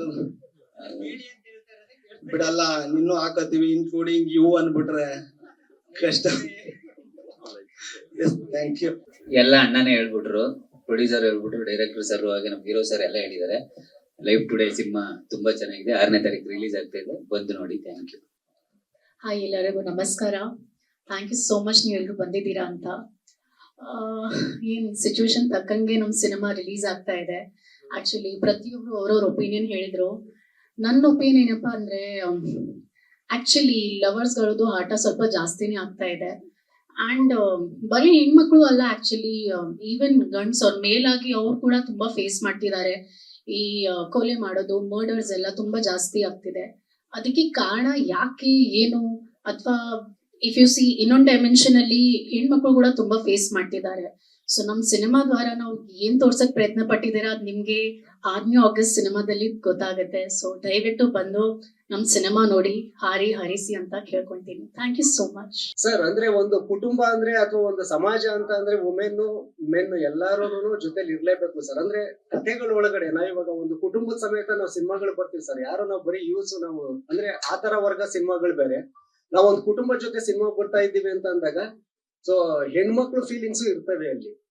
ಅದಕ್ಕೆ ನಾವು ಕಥೆ ಮುಖಾಂತರವಾಗಿ ಆ ರೆಸ್ಪೆಕ್ಟ್ ಮಾಡ್ಬೇಕು ಅನ್ನೋ ಒಂದು ಉದ್ದೇಶದಲ್ಲಿ ಮಾಡಿರೋದು ಸರ್. 100% ಅಲ್ಟಿಮೇಟ್ಲಿ ನಾನು ಅವಾಗಲೇ ಹೇಳದ್ನಲ್ಲ ಸರ್, ಅಂದ್ರೆ ನಮ್ಮ ಬದುಕಿನ ಜೊತೆನಲ್ಲಿ ನಾವ್ ಯಾರ ಹತ್ರ ಆದ್ರೂ ನೋವು ಹೇಳ್ಕೊಬೇಕು ಅಂದ್ರೆ ಒಂದು ಭುಜ ಬೇಕು ಸರ್. ನಾವ್ ಏನೇ ಇದ್ರು ಆ ಭುಜನೇ ನಾವು ನಮ್ಮ ಸಂಗಾತಿಗಳು ಅಂತ ನಾವು ಹಿರಿಯರ ಹಿಂದೆಯಿಂದಾನೇ ಅದೊಂದು ಕಾನ್ಸೆಪ್ಟ್ ನ ಮಾಡ್ಬಿಟ್ಟಿದ್ದಾರೆ. ಸೊ ಅದ್ರ ಜೊತೆನಲ್ಲಿ ಏನಾಗಿದೆ ಅಂತಂದ್ರೆ ಇವತ್ತು ಬಿಸ್ನೆಸ್ ಆಗಿದೆ, ಸಂಬಂಧಗಳು ಬಿಸ್ನೆಸ್ ಮೇಲೆ ನಡೀತಾ ಇದೆ. ಸೊ ಎಮೋಷನ್ಸ್ಗೆ ರೆಸ್ಪೆಕ್ಟ್ ಇಲ್ಲ, ಭಾವನೆಗಳಿಗೆ ಅಲ್ಲಿ ಸ್ಪೇಸೇ ಇಲ್ಲ ಸರ್. ಎಲ್ಲವೂ ನಾನೇನ್ ಸಂಪಾದನೆ ಮಾಡ್ತಾ ಇದ್ದೀನಿ, ನೀನೇನ್ ಸಂಪಾದನೆ ಮಾಡ್ತಾ ಇದ್ದೀನಿ, ನಿನಗಿಂತ ನಾನೇನ್ ಕಡಿಮೆ, ನನಗಿಂತ ನೀನೇನ್ ಹೆಚ್ಚು ಅನ್ನೋ ಒಂದು ಕಾನ್ಫ್ಲಿಕ್ಟ್ ಸಂಘರ್ಷದಲ್ಲಿ ಇವತ್ತು ಕುಟುಂಬ ವ್ಯವಸ್ಥೆಯಲ್ಲಿ ಅಂದ್ರೆ ಪ್ರೀತಿ ಅನ್ನೋ ಒಂದು ವಿಷಯ ಮಾರ್ಕೆಟ್ ಅಲ್ಲಿ ಈ ತರ ಇವತ್ತು ದಿನನಿತ್ಯ ನಾವೇನ್ ಪೇಪರ್ಗಳಲ್ಲಿ ಇಲ್ಲೆಲ್ಲ ಸಿಮೆಂಟ್ ಹಾಕ್ಸುಟ್ರಂತೆ ಇವೆಲ್ಲ ಏನ್ ನೋಡ್ತಾ ಇದ್ದೀವಿ ಆತರ ತುಂಬಾ ಆಗ್ತಾ ಇದೆ. ಬಟ್ ನಮ್ಮ ಕಥೆಯ ಮುಖಾಂತರವಾಗಿ ಸೊ ಬದುಕು ಅಂದ್ರೆ ಒಂದು ಬ್ಯೂಟಿಫುಲ್ ಸರ್. ಈ ಟೈಟಲ್ ಅಲ್ಲೇ ಇದೆ, ಲೈಫ್ ಅನ್ನೋದು ಕಲರ್ಫುಲ್ ಆಗಿದೆ. ಲೈಫ್ ಅನ್ನೋದು ಅಲ್ಲಿ ರೋಸ್ ಪೆಟಲ್ಸ್ ಇದೆ. ಆದ್ರೆ ಟುಡೇ ಇವತ್ತು ನಾವು ಅದನ್ನ ಸಂಘರ್ಷ, ಅದರಲ್ಲಿ ಘರ್ಷಣೆ ಇದೆ. ಅದು ರೆಡ್ ಕಲರ್ ಬ್ಲಡ್ ಶೇಡ್ ಅಲ್ಲೇ ಗೊತ್ತಾಗ್ಬಿಡುತ್ತೆ. ಆ ಸಂಘರ್ಷ ಲೈಫ್ ಮತ್ತೆ ಟುಡೇ ಅವೆರಡನ್ನು ಬ್ಲೆಂಡ್ ಮಾಡಿದೆ ಸರ್. ಹೀರೋ ಸರ್, ನಾನು ನನ್ನ ಸ್ಕೂಲ್ ಡೇಸ್, ಕಾಲೇಜ್ ಡೇಸ್ ಅಲ್ಲಿ ಇದ್ದಾಗ ಆ ಪ್ಯಾಟರ್ನ್ ಆಫ್ ಸಿನಿಮಾ ಬರ್ತಾ ಇತ್ತು ಸರ್. ಈಗ ಫಾರ್ ಎಕ್ಸಾಂಪಲ್ ಒಂದು 2-3 years ಇಂದ ನೋಡಿದ್ರೆ ಹೀರೋ, ಫೈಟು, ಸಾಂಗು, ಅದೇ ರೂಟೀನ್ ಲವ್ ಸ್ಟೋರಿ. ಸೊ ನಾನು ಇಲ್ಲಿ ಒಂದು ಸುಮ್ಮನೆ ಮೂವಿ ಮಾಡೋಕೆ ಬರೋಣ ಅಥವಾ ಸಕ್ಸಸ್ಫುಲ್ ಮೂವಿ ಮಾಡೋಕೆ ಬರೋಣ ಅಂತ ಯೋಚನೆ ಮಾಡಿದಾಗ ಸಕ್ಸಸ್ಫುಲ್ ಪ್ಯಾಟರ್ನ್ ನನಗೆ ಇದೇ ಕಾಣಿಸಿದೆ ಸರ್. ಬೇರೆ ಇಂಡಸ್ಟ್ರಿಯವರು ಮಲಯಾಳಂ, ತೆಲುಗು, ತಮಿಳ್ ಅವ್ರು ಯಾರು ಹೀರೋಯಿಸಮ್ ತುಂಬ ಒತ್ತು ಕೊಡಲ್ಲ, ಒಳ್ಳೆ ಕಂಟೆಂಟ್ ಮೇಲೆ ಇದು ಮಾಡ್ತಾರೆ. ಸೊ ಹಾಗಾಗಿ ನಾನು ಕಂಪ್ಲೀಟ್ಲಿ ಈ ಮೊಗ್ಗಿನ ಮನಸ್ಸೆಲ್ಲ ಬಂತಲ್ಲ ಆ ಪ್ಯಾಟರ್ನಲ್ಲಿ ಈ ಸಿನಿಮಾನ ಮಾಡಿದ್ದೇನೆ ಸರ್. ಹಂಗಂತ ಇಲ್ಲಿ ಯಾರು ಒಬ್ರು ದೊಡ್ಡವರು ಚಿಕ್ಕವರು ಅಂತಲ್ಲ, ಎಲ್ಲರ ಪಾತ್ರ ಅಷ್ಟೇ ಈಕ್ವಲ್ ಆಗಿದೆ. ಅದೇ ಮೇಡಮ್, ಅದೇ ಸಿನಿಮಾ ನೋಡಿದ್ರೆ ಅದ್ರಲ್ಲಿ ಇದೆ ಮೇಡಮ್ ಆನ್ಸರ್. ಅದೇ ಒಳ್ಳೆ ಮನ್ಸಿದ್ದು ಸೆಟ್ಲ್ ಆಗಿರೋನ್ ಸಿಕ್ಕಿದ್ರೆ ಇನ್ನೂ ಚೆನ್ನಾಗಿರುತ್ತೆ ಮೇಡಮ್ ಜೀವನ. ಸುದ್ದಿ ನಿಮ್ಗೆ ಪ್ರಶ್ನೆ ಯಾಕಣ ಇವತ್ತು ಅದೇ ಅವಾಗ ಹೇಳ್ತಾ ಇದ್ರೆ ಆಪರೇಷನ್ ಆಡಿಷನ್ ಅಂತ. ಸುದ್ದಿ ಅದೇ ಆಪರೇಷನ್ ಆಡಿಷನ್ ಅಂತ ಎಲ್ಲ ಎಕ್ಸಾಂಪಲ್ ಕೊಟ್ಟು ಹೇಳ್ತಾ ಇದ್ರಿ. ಸೊ ಈ ಸಿನಿಮಾ ನೋಡಿ ಹೊರ ಬರುವಂತ ಅಂದ್ರೆ ಆಡಿಯನ್ಸ್ಗೆ ಯಾವ ರೀತಿ ನಿಮ್ಮ ಅಂದ್ರೆ ಪಾತ್ರದ ಮುಖಾಂತರ ಏನಾದ್ರು ಪಾಸಿಟಿವ್ ಇರುತ್ತೋ, ವಿಲನ್ ಆಗಿರ್ತೀರಿ ನಿಜ, ಬಟ್ ರಿಯಲ್ ಲೈಫ್ ಗೆ ಕನೆಕ್ಟ್ ಆಗಂತ ಎಲಿಮೆಂಟ್ಸ್ ನೀವು ನೋಡ್ದಂಗೆ, ನಿಮ್ಮ ಸ್ನೇಹಿತರು ನೋಡ್ದಂಗೆ ನಿಮ್ಗೂ ಗೊತ್ತಿದೆ, ಅದನ್ನ ಹೇಳೋದಾದ್ರೆ. ಅಂದ್ರೆ ಅಣ್ಣ ಎಲ್ಲಾ ಲವ್ ಸಬ್ಜೆಕ್ಟ್ ಗಳಲ್ಲೂ ವಿಲನ್ಗಳು ಇದ್ದೇ ಇರ್ತಲ್ಲ ಅಣ್ಣ. ನಾನ್ ರಿಯಲ್ ಆಗಿ ಲವ್ ಮಾಡಿದಾಗ್ಲೂ ಹಂಗೆ ಇತ್ತು ಅಣ್ಣ. ನನ್ನ ಪಾಯಿಂಟ್ ಆಫ್ ವ್ಯೂ ಅಲ್ಲಿ ಅವರೆಲ್ಲ ವಿಲನ್ಗಳೇ ಅನ್ಸೋದು, ಪಾಪ ಅವರೆಲ್ಲ ಹೀರೋಗಳೇ ನನ್ಗೆ ಹಂಗ ಅನ್ಸೋದು. ಈಗ hero sir point of view ಅಲ್ಲಿ ನನ್ನ ಪಾತ್ರನೂ ಹಂಗೆ ಅನ್ಸುತ್ತ. ಸಂದರ್ಭಕ್ಕೆ ಮತ್ತು ಕಾಲಘಟ್ಟಕ್ಕೆ ಮಾತ್ರ ಹೊಂದುವಂತ ಕಥೆನ, ಮತ್ತೆ ಯಾವ ರೀತಿ ಆಡಿಯನ್ಸ್ಗೆ, ಅಂದ್ರೆ ಯಾವ ಯಾವ ವರ್ಗದ ಆಡಿಯನ್ಸ್ಗೆ? ಎಲ್ಲಾ ವರ್ಗದ ಆಡಿಯನ್ಸ್. ಪ್ರೀತಿ ಅನ್ನೋದು ಪ್ರತಿಯೊಬ್ಬರಿಗೂ ಪ್ರೀತಿ ಅನ್ನೋದು ಪ್ರತಿಯೊಬ್ಬರ ಆದ್ಯ ಸರ್. ಅದು ಅಂದ್ರೆ ಆದ್ಯತೆ. ನಾವು ಆಗ್ಲೇ ಹೇಳ್ದಾಗೆ ನಾವ್ ಏನೇ ಮಾಡಿದ್ರು ಸಹ ಸೊ ಅಲ್ಟಿಮೇಟ್ಲಿ ನಮ್ಗೊಂದು ತೃಪ್ತಿ ಅನ್ನೋದು ಇರ್ಬೇಕು. ಸೊ ವಿಲನ್ ಇದಾರೆ ಅಂದ ಮಾತ್ರಕ್ಕೆ ಅವ್ರ ಪ್ರೀತಿಗೂ ನಮಗ್ ನಾವೇ ಹೀರೋನು ಆಗ್ಬೋದು, ನಮಗ್ ನಾವೇ ವಿಲನ್ ಆಗ್ಬೋದು ಸರ್ ನಮ್ ಲೈಫ್ಗೆ. ಅಂದ್ರೆ ನಾವ್ ಯಾವ ರೀತಿ ಹ್ಯಾಂಡ್ಲ್ ಮಾಡ್ತೀವಿ ಒಂದು ಸಿಚುಯೇಷನ್ ನ, ಅದ್ರ ಮೇಲೆ ನಿರ್ಧಾರ ಆಗುತ್ತೆ. ಸೊ ಹಾಗಾಗಿ ಅದರಲ್ಲಿ ಇವರು ನಮ್ಮ ಕಾಕ್ರೋಚ್ ಅವ್ರದ್ದು ಒಂದು ಪಾತ್ರ, ಬಟ್ ಆ ಪಾತ್ರ ಇವ್ರ ಲೈಫ್ ಏನ್ ಡಿಸ್ಟರ್ಬ್ ಮಾಡಲ್ಲ. ನನ್ನೊಳಗಡೆ ಒಬ್ಬ ವಿಲನ್ ಇದ್ದಾನೆ, ನಾನು ಯಾರನ್ನ ಹೆಚ್ಚಾಗಿ ಪೋರ್ಟ್ರೇ ಮಾಡ್ತೀನಿ. ಸೊ ಅವನು ಯಾವಾಗ ಆಕ್ಟಿವ್ ಆಗ್ತಾನೆ, ಸೊ ಅವಾಗ ನಾನು ಎದುರುಗಡೆ ಇರ್ತಕ್ಕಂಥ ಸಂಬಂಧಗಳ ಜೊತೆನಲ್ಲಿ ಸಂಘರ್ಷನ ಅಥವಾ ಒಲವ ಅನ್ನೋದು ಬರುತ್ತೆ. ಸೊ ಅದು ಎಲ್ಲಾ ಕಾಲಘಟ್ಟಕ್ಕೂ ಸರ್, ಈಗ ಅಂತಾನೆ ಅಲ್ಲ, ಈ ಪರಿಸ್ಥಿತಿ ತಕ್ಕಾಗಿ ಅಂತ ಅಲ್ಲ, ಸೊ ಎಲ್ಲಾ ಕಾಲಘಟ್ಟಕ್ಕೂ ಅನ್ವಯ ಆಗುವಂತ ಒಂದು ವಿಷಯ ಸರ್. ಅದಕ್ಕೆ ಆದಂತ ಪರಿಸ್ಥಿತಿಗಳು, ವೈಮನಸ್ಸು, ದ್ವೇಷ ಇದೆಲ್ಲ ಇದೆ ಅಂತ ಹೇಳಿದ್ರಿ. ಸೊ ಸಿನಿಮಾ ಟೀಮ್ ಅಲ್ಲೂ ವೈಮನಸ್ಸು, ದ್ವೇಷ ಇದೆ ಅಂತ ಇಂದಿನ ಒಂದು ವಿಡಿಯೋದಲ್ಲಿ ಗೊತ್ತಾಗ್ತಿದೆ. ನೀವೇ ಒಂದು ವಿಡಿಯೋ ಮಾಡಿ ಹಾಕಿದ್ರಿ, ಸಪೋರ್ಟಿಗೆ ಯಾರು ಬರ್ತಾ ಇಲ್ಲ, ಈ ತರದ್ದು ಒಂದು ಕಂಟೆಂಟ್ ಬಿಟ್ಟಿದ್ರಿ. ಇವಾಗೆಲ್ಲ ಸರಿಯಾಗಿದ್ಯಾ? ಮನಸ್ಥಿತಿ, ಪರಿಸ್ಥಿತಿ ಎಲ್ಲ ಚೆನ್ನಾಗಿದ್ಯಾ? ಎಲ್ಲ ಸರಿಯಾಗಿದೆ ಮೇಡಮ್. ಅಲ್ಲಿದ್ದಾರೆ ಅವ್ರನ್ನ ನೀವ್ ಹೇಳ್ಬೇಕು, ಯಾಕಂದ್ರೆ ನೀವೇ ವಿಡಿಯೋ ಮಾಡಿ ಬಿಟ್ಟಿರೋದು. ನಾನು ವಿಡಿಯೋ ಮಾಡ್ಬಿಟ್ಟಿದ್ದೆ ಅಂದ್ರೆ ಒಂದು ವಿಡಿಯೋದಲ್ಲಿ ಹೇಳಿದ್ರಿ, ನಿಮ್ ನೋವನ್ನ ನೀವು ಹೇಳ್ಕೊಂಡಿದ್ರಿ. ಇಲ್ಲ, ಆತರ ಏನಿಲ್ಲ ಮೇಡಮ್. ಎಲ್ಲಾರು ಅಟ್ ಎಂಡ್ ಬಂದಿದ್ದಾರೆ. ಸೊ ಹಿಂಗೆ ಪ್ರಮೋಷನ್ಸ್ ಬಂದ್ರೆ ಹಿಂಗೆ ಚೆನ್ನಾಗಿರ್ತದೆ. ಹೀರೋ, ನೀವು ಪ್ರಮೋಷನ್ ಹೊರಟಾಗ ಈಗ ನಿಮ್ ಇಡೀ ಟೀಮ್ ನಿಮ್ ಜೊತೆ ಬರೋದಕ್ಕೆ ರೆಡಿ ಇದೆಯಾ, ಅಥವಾ ಅಲ್ಲಿ ಏನಾದ್ರು ಗೊಂದಲಗಳು ಇದೆಯಾ? ಈಗ ಒಂದ್ಸರಿ ಈಗ ನೀವು ಎಂಟೈರ್ ಕರ್ನಾಟಕ ಓಡಾಡ್ತೀನಿ ಅಂತ ಹೇಳ್ತೀರಿ, ಸೊ ಅದಕ್ಕೆ ಏನೋ ಪ್ಲಾನ್ ಔಟ್ ಹೇಗಾಗಿದೆ, ಅವ್ರೆಲ್ಲ ಯಾವ ರೀತಿ ಇದಾರೆ ಅಂತ. ಯಾಕಂದ್ರೆ ಅಲ್ಲಿ ಅಲ್ಟಿಮೇಟ್ ನಿರ್ಮಾಪಕರು ಸೇಫ್ ಆಗ್ಬೇಕು, ಅವ್ರಿಗೆ ಅನುಕೂಲ ಆಗಬೇಕಾದ್ರೆ ನೀವೆಲ್ಲ ಶ್ರಮ ವಹಿಸಲೇಬೇಕಿದೆ. ಸೊ ಆ ಪ್ಲಾನ್ ಔಟ್ ಹೇಗಿದೆ ಸರ್? ಇವಾಗ ನಾನು ಹೋಗಕ್ ರೆಡಿ ಇದ್ದೀನಿ, ನಾನು ರೋಡ್ ಗಿಳಿಯಕ್ಕೆ ರೆಡಿ ಇದ್ದೀನಿ. ಪಾಪ ನನ್ನ ಜೊತೆ ನಮ್ಮ ಯುಕ್ತ ಬಂದಿದ್ದಾರೆ ಎಲ್ಲಾ ಕಡೆ. ಆಮೇಲೆ ನಮ್ಮ ಲೇಖ ಅವ್ರು ಬಂದಿಲ್ಲ ಅಂತ ಅವ್ರ ಮೇಲೆ ನನ್ ಕೋಪ ಇಲ್ಲ ಅಂತ. ಪಾಪ ಅವ್ರು ಈಗ ಮದ್ವೆ ಆಗಿದ್ದಾರೆ, ಅವ್ರ ಕೈಲಿ ಎಷ್ಟಾಗುತ್ತೋ ಅಷ್ಟು ಬಂದಿದ್ದಾರೆ. ಇನ್ನ ಮುಂದೆನೂ ಎಲ್ಲಾದ್ರಲ್ಲೂ ಅವ್ರ ಕೈಲಿ ಎಷ್ಟಾಗುತ್ತೋ ಅಷ್ಟು ಬರ್ಲಿ ಅಂತ ಕೇಳ್ಕೊತೀನಿ. ಅಂಡ್ ನಮ್ ಸುದೀಪ್ ಸರ್ ಅಂತೂ ನನಗೆ ಆಸ್ ಅ ಬ್ರದರ್ ಯಾವಾಗ್ಲೂ ಜೊತೆಗಿರ್ತಾರೆ. ಈಗ ಹೇಳಿದ್ರು ಡೈರೆಕ್ಟ್, ಅಂದ್ರೆ ಒಂದು ಸ್ಟೇಟ್ ಅವಾರ್ಡ್ ಪಡೆಯುವಂತ ಎಲ್ಲ ಅರ್ಹತೆಯನ್ನು ಈ ಸಬ್ಜೆಕ್ಟ್ ಅಲ್ಲಿ ನೀವು ಮಾಡಿರೋ ಒಂದು ಪಾತ್ರ ಇರುತ್ತೆ. ಸೊ ನಿಮಗೆ ಅದರಲ್ಲಿ ಯಾವ ಅಂಶ ಹೆಚ್ಚು ಜನಕ್ಕೆ ರೀಚ್ ಆಗುತ್ತೆ ಅನ್ಸುತ್ತೆ, ಮತ್ತೆ ನಿಮ್ಮ ಪಾತ್ರ ಎಷ್ಟು ಇಂಪಾರ್ಟೆನ್ಸ್ ಅಂತ ಕ್ಯಾರಿ ಮಾಡುತ್ತೆ? ಸರ್ ಹೌದು, ನೀವು ಟ್ರೈಲರ್ ಅಲ್ಲಿ ನೋಡ್ದಂಗೆ ಅದು ಹುಡುಗ ಹುಡುಗಿ ಗಂಡ ಅಥವಾ ಮದ್ವೆ ಆ ಒಂದ್ ಸಮಸ್ಯೆ ಖುಷಿ ಎಲ್ಲ ಅದು ನೀವು ನೋಡಿದ್ದೀರಾ. ಅದಕ್ಕೂ ಮೀರಿದ ಸಿನಿಮಾದಲ್ಲಿ ಏನಿದೆ ಅಂದ್ರೆ ಅಪ್ಪ ಮಗಳ ಬಾಂಧವ್ಯ. ಸೊ ಅವಳು ಪ್ರೀತಿನ ಮಾಡೋದ್ ಯಾಕೆ, ಅದನ್ನ ಬಿಡೋದ್ ಯಾಕೆ, ಅದರಿಂದ ಎಲ್ಲ ಎಮೋಷನ್ಸ್ ಅದು ಮೇಬಿ ಹುಡುಗ ಹುಡುಗಿಗೆ ಇರೋ ಕೆಮಿಸ್ಟ್ರಿಗಿಂತ ಹೆಚ್ಚಾಗಿ ನನ್ನ ನಾಣಿ ಸರ್ದು ಅದೊಂದು ಬಾಂಡಿಂಗು ತುಂಬಾ ಚೆನ್ನಾಗಿ ಬಂದಿದೆ. ಒಂದು ಮಗಳನ್ನ ಪ್ರತಿಯೊಬ್ರು ತಂದೆ ಆ ಕನ್ಸು, ಮಗಳನ್ನ ಹೀಗೆ ನೋಡ್ಬೇಕು, ಹೀಗೆ ಇರ್ಬೇಕು ಅನ್ನೋಂಥದ್ದು. ಸೊ ಪ್ರೀತಿಲಿ ಬಿದ್ದಾಗ ಹೆಣ್ಮಕ್ಳು ಅದು ಇದು ಯೋಚನೆ ಮಾಡ್ತಾರೆ, ಅವೆಲ್ಲ ಒಳ್ಳೆ ರೀತಿ ತಗೊಂಡೋಗ್ಬೇಕು ಅಂತ ಅಪ್ಪನೂ ಅನ್ಕೋತಾರೆ. ಬಟ್ ಅದ್ರಿಂದ ಕೆಲವೊಂದ್ಸರಿ ಮಕ್ಳೇ ತಪ್ಪು ಮಾಡ್ತಾರೆ ಅಂತ ಏನಿಲ್ಲ, ಪೇರೆಂಟ್ಸ್ ಇಂದನೂ ತಪ್ಪಾಗುತ್ತೆ. ಸೊ ಅದನ್ನ ಆ ಸಿನಿಮಾದಲ್ಲಿ ಒಂದು ನಮ್ದು ಹೇಳ್ತಾ ಇರೋದು ಆಗತ್ತೆ, ಜನರಲ್ ಆದ್ರೂ ಆಗತ್ತೆ. ಹಾ ಹೌದು ಆಗತ್ತೆ. ಸೊ ಅದೊಂದನ್ನ ತುಂಬಾ ಚೆನ್ನಾಗಿ ತೋರಿಸಿದ್ದಾರೆ ಸರ್. ಅದೊಂದು ಬಾಂಡಿಂಗ್ ತೆರೆ ಮೇಲೆ ನೋಡೋದೇ ಒಂದು ಖುಷಿ. ಅಂಡ್ ಇನ್ನೊಂದೇನು ಅಂತ ಅಂದ್ರೆ ಈ ಸಿನಿಮಾ ಶೂಟ್ ನಡೆಯುವಾಗ್ಲೇನೆ I lost my father. So ಇನ್ ಕಾರ್ಯಗಳು ಮುಗಿಯೋ ಮುಂಚೆನೆ ನಾನು ಶೂಟಿಂಗ್ ಹೋಗಿದ್ದೆ. ನಾಣಿ ಸರ್ ಇನ್ನೊಂದು ಪ್ರೊಡ್ಯೂಸರ್ ನಿಮ್ಮನ್ನ ಭೇಟಿ ಮಾಡಕ ಬಿಡ್ಲಿಲ್ಲ ಅನ್ನೋಂಥದ್ದು, ಇನ್ನೊಂದು ಪ್ರಮೋಷನ್ ನಾನು ಬರ್ಲಿಕ್ಕೆ ಸಾಧ್ಯ ಇಲ್ಲ ಅನ್ನೋದು. ಅಂದ್ರೆ ಒಂದು ಸಿನಿಮಾ ಈಗ ಪ್ರಮೋಷನ್ ಟೈಮ್ ಅಲ್ಲಿ ಈ ರೀತಿ ನಿಮ್ಮ ಬೇಸರ, ಅಂದ್ರೆ ನೀವು ಹಿರಿಯ ಕಲಾವಿದರು, ಇಂಥದ್ದೊಂದು ಕನ್ನಡ ಸಿನಿಮಾಗಳ ತಂಡಗಳ ನಡುವೆ ಈ ರೀತಿ ಸಮಸ್ಯೆಗಳು ಆಗತ್ತಾ? ಅದನ್ನ ನೀವು ಅಷ್ಟೊಂದು ಗಂಭೀರವಾಗಿ ತಗೊಂಡಿದ್ದೀರಲ್ಲ, ಏನ್ ಹೇಳಕ್ ಇಷ್ಟಪಡ್ತೀರಿ ಅಂತ? ನಾಗಣ್ಣ ನಮ್ಮೆಲ್ರಿಗೂ ಹಿರಿಯರು, ಎಲ್ಲೇ ಬರ್ಲಿ ಚೆನ್ನಾಗಿದ್ಯಾ ಅಂತಾರೆ, ನಾನು ನಮಸ್ಕಾರ ಅಂತೀನಿ. ಅದು ಕೊಡ್ತಿದ್ರೆ ಹಿರಿಯ ಅಂತ ಹೆಂಗ ಅನಿಸ್ತದೆ? ಒಂದ್ ಪ್ರಶ್ನೆಗೆ ಆಯ್ತಾ. ಈಗ ನಾನು ಹುಷಾರಿಲ್ದ ಮಲಗ್ಬಿಟ್ಟೆ ಹಾಸ್ಪಿಟಲ್ ಅಲ್ಲಿ. ಚಿಕ್ಕಮಂಗ್ಳೂರು ನನ್ನ ಫ್ರೆಂಡ್ ಒಬ್ಬ ಬಂದು ನನ್ಗೆ ಸಹಾಯ ಮಾಡಿದ್ರು. ಅಂದ್ರೆ ಚಿತ್ರತಂಡ ನಿಮ್ಗೆ ಅವಾಗ ಸಪೋರ್ಟ್ ಮಾಡಲಿಲ್ಲ? ಫೋನಲ್ಲಿ ಶೂಟಿಂಗ್ ಮಾಡ್ತಾ ಇದೀವಿ, ನೀವು ಆರಾಮಾಗಿರಿ, ದೇವ್ರು ಒಳ್ಳೇದ್ ಮಾಡ್ಲಿ. ಮ್ಯಾನೇಜರ್ ಬರ್ಲಿಲ್ಲ, ಅದು ನನ್ಗೆ ತುಂಬಾ ಬೇಜಾರು. ಇವ್ರು ಬಿಡಿ ಎಲ್ಲ ಬಿಸಿ ಇರ್ತಾರೆ, ಮ್ಯಾನೇಜರ್ ಕೂಡ ಬರ್ಲಿಲ್ವಲ್ಲ. ಏನಾನ ಹೆಚ್ಚು ಕಮ್ಮಿ ಆಗ್ಬಿಟ್ಟಿದ್ರೆ ಇಲ್ಲಿ ಬಂದು ಒಂದು ಹೂವಿನ ಬೊಕ್ಕೆ ಕೊಟ್ಬಿಟ್ಟು ಹೊರಟೋದ್ರೆ ಪ್ರಯೋಜನ ಏನು? ಕೆಲವೆಲ್ಲ ತಿಳ್ಕೊಬೇಕು. ನಾವು 100 ಸಿನಿಮಾ ಅಲ್ಲ 176 ಸಿನಿಮಾ ಆಯ್ತು, ನಾವು ಇನ್ನೂ ಏನು ಕಲ್ತಿಲ್ಲ ಲೆಕ್ಕದಲ್ಲಿ. ಎಂತೆಂತ ದಿಗ್ಗಜರಿದ್ರು ಈ ನಾಡಿನಲ್ಲಿ, ಈ ಮಣ್ಣಲ್ಲಿ. ಇಲ್ಲಿ ಕೂತಿರೋರ್ಗೆ ಏನ್ ಕಡಿಮೆ ಅನುಭವ ಇದೆಯಾ? ಎಂತೆಂತವ್ರು ನೋಡ್ಕೊಂಡ್ ಬಂದಿದ್ದೀರಾ? ಆ ಪದ ಬಂದಿದ್ದು ಏನಕ್ಕೆ ಅಂತ ಈಗ ಗೊತ್ತಾಗಿರ್ಬೇಕು ನಿಮಗೆ. 3 ಪ್ರಶ್ನೆಗೆ ಉತ್ತರ ಸಿಕ್ಕಿದೆ. ನಮಸ್ಕಾರ. ಖಂಡಿತ ಯಾವತ್ತು ನೀವು ಮಾತಾಡಿಲ್ಲ, ಯಾವತ್ತು ಈ ತರ ಮಾತಾಡಿಲ್ಲ ಸ್ಟೇಜಲ್ಲಿ. ಇಷ್ಟು ವರ್ಷ ಆಯ್ತು, ಏನೋ ಇದೆ ಹೇಳಕ್ಕೆ ಮನ್ಸಲ್ಲಿ ಇದೆ. ಏನು ಇಲ್ಲ. ಈಗ ಒಂದ್ ಸಂಸಾರದಲ್ಲಿ ನನ್ನ ಮಗಳು ಅಳಿಯ ಎಲ್ಲ ಇರ್ತಾರೆ. ಇವಾಗ ಮಗನಿಗೆ ಮದುವೆ ಮಾಡುವಾಗ ನೋಡಕ್ ಚೆನ್ನಾಗೇ ಇರ್ತಾರೆ ಎದುರುಗಡೆ. ಮದುವೆ ಆಗಿ 1 ತಿಂಗಳಿಗೆ 1 ತಿಂಗಳಿಗೆ 6 ತಿಂಗಳಿಗೆ ಅವ್ರ ಯೋಗ್ಯತೆ ಗೊತ್ತಾಗೋದು. ಹೆಣ್ಣಾಗ್ಲಿ ಗಂಡಾಗ್ಲಿ ಬರೀ ಹುಡುಗ ಹೇಳ್ತಿಲ್ಲ. ನನ್ ಮಗಳಿಗೆ ಒಳ್ಳೆ ಹುಡುಗ ಸಿಗ್ಬೇಕಪ್ಪ, ಯಾರಿಗಾನ ಹೇಳಿದ್ರೆ ಒಳ್ಳೆ ಹುಡುಗನ್ ನೋಡ್ರಿ, ಅವರು ಕೇಳ್ತಾರೆ ಒಳ್ಳೆ ಹುಡುಗಿನ್ ನೋಡಿ ಅಂತ. ಏನ್ ಒಳ್ಳೇದು ಅಂದ್ರೆ ನೋಡಕ್ ಚೆನ್ನಾಗಿದ್ರೆ ಸಾಕ. ಈ ಕಾನ್ಸೆಪ್ಟ್ ತುಂಬಾ ಚೆನ್ನಾಗಿದೆ ಸಿನಿಮಾದಲ್ಲಿ, ಅದನ್ನ ನೀಟಾಗಿ ಹೇಳ್ಕೊಡೋಗಿದ್ದಾರೆ ಡೈರೆಕ್ಟ್. ಅದು ಖುಷಿ. ಯಾರಿಗೆ ಜೀವನನೇ ಹಿಂಗಲ್ವಾ, ದಿನ ಒಂದೊಂದು ಪಾಠ ಕಲಿತಾ ಇರ್ತೀನಿ. ನನಗೆ ಅವತ್ತು ತುಂಬಾ ಬೇಜಾರಾಯ್ತು. ನನಗೆ ಒಬ್ರು ಬರ್ಲಿಲ್ಲ, ಏನೋ ಹೆಚ್ಚು ಕಮ್ಮಿ ಆಗಿದೆ. ಏನ್ ಬೇಕು ನಾಣಿ ಸರ್, ಅಮ್ಮ, ಯಾರ ಮೇಲೆ ನಿಮ್ಗೆ ಚಿತ್ರತಂಡದ ಮೇಲೆ ಅಸಮಾಧಾನ ಇರೋದು? ಪ್ರೊಡಕ್ಷನ್ ಮ್ಯಾನೇಜರ್ ಏನಕ್ಕಮ್ಮ ಇರೋದು?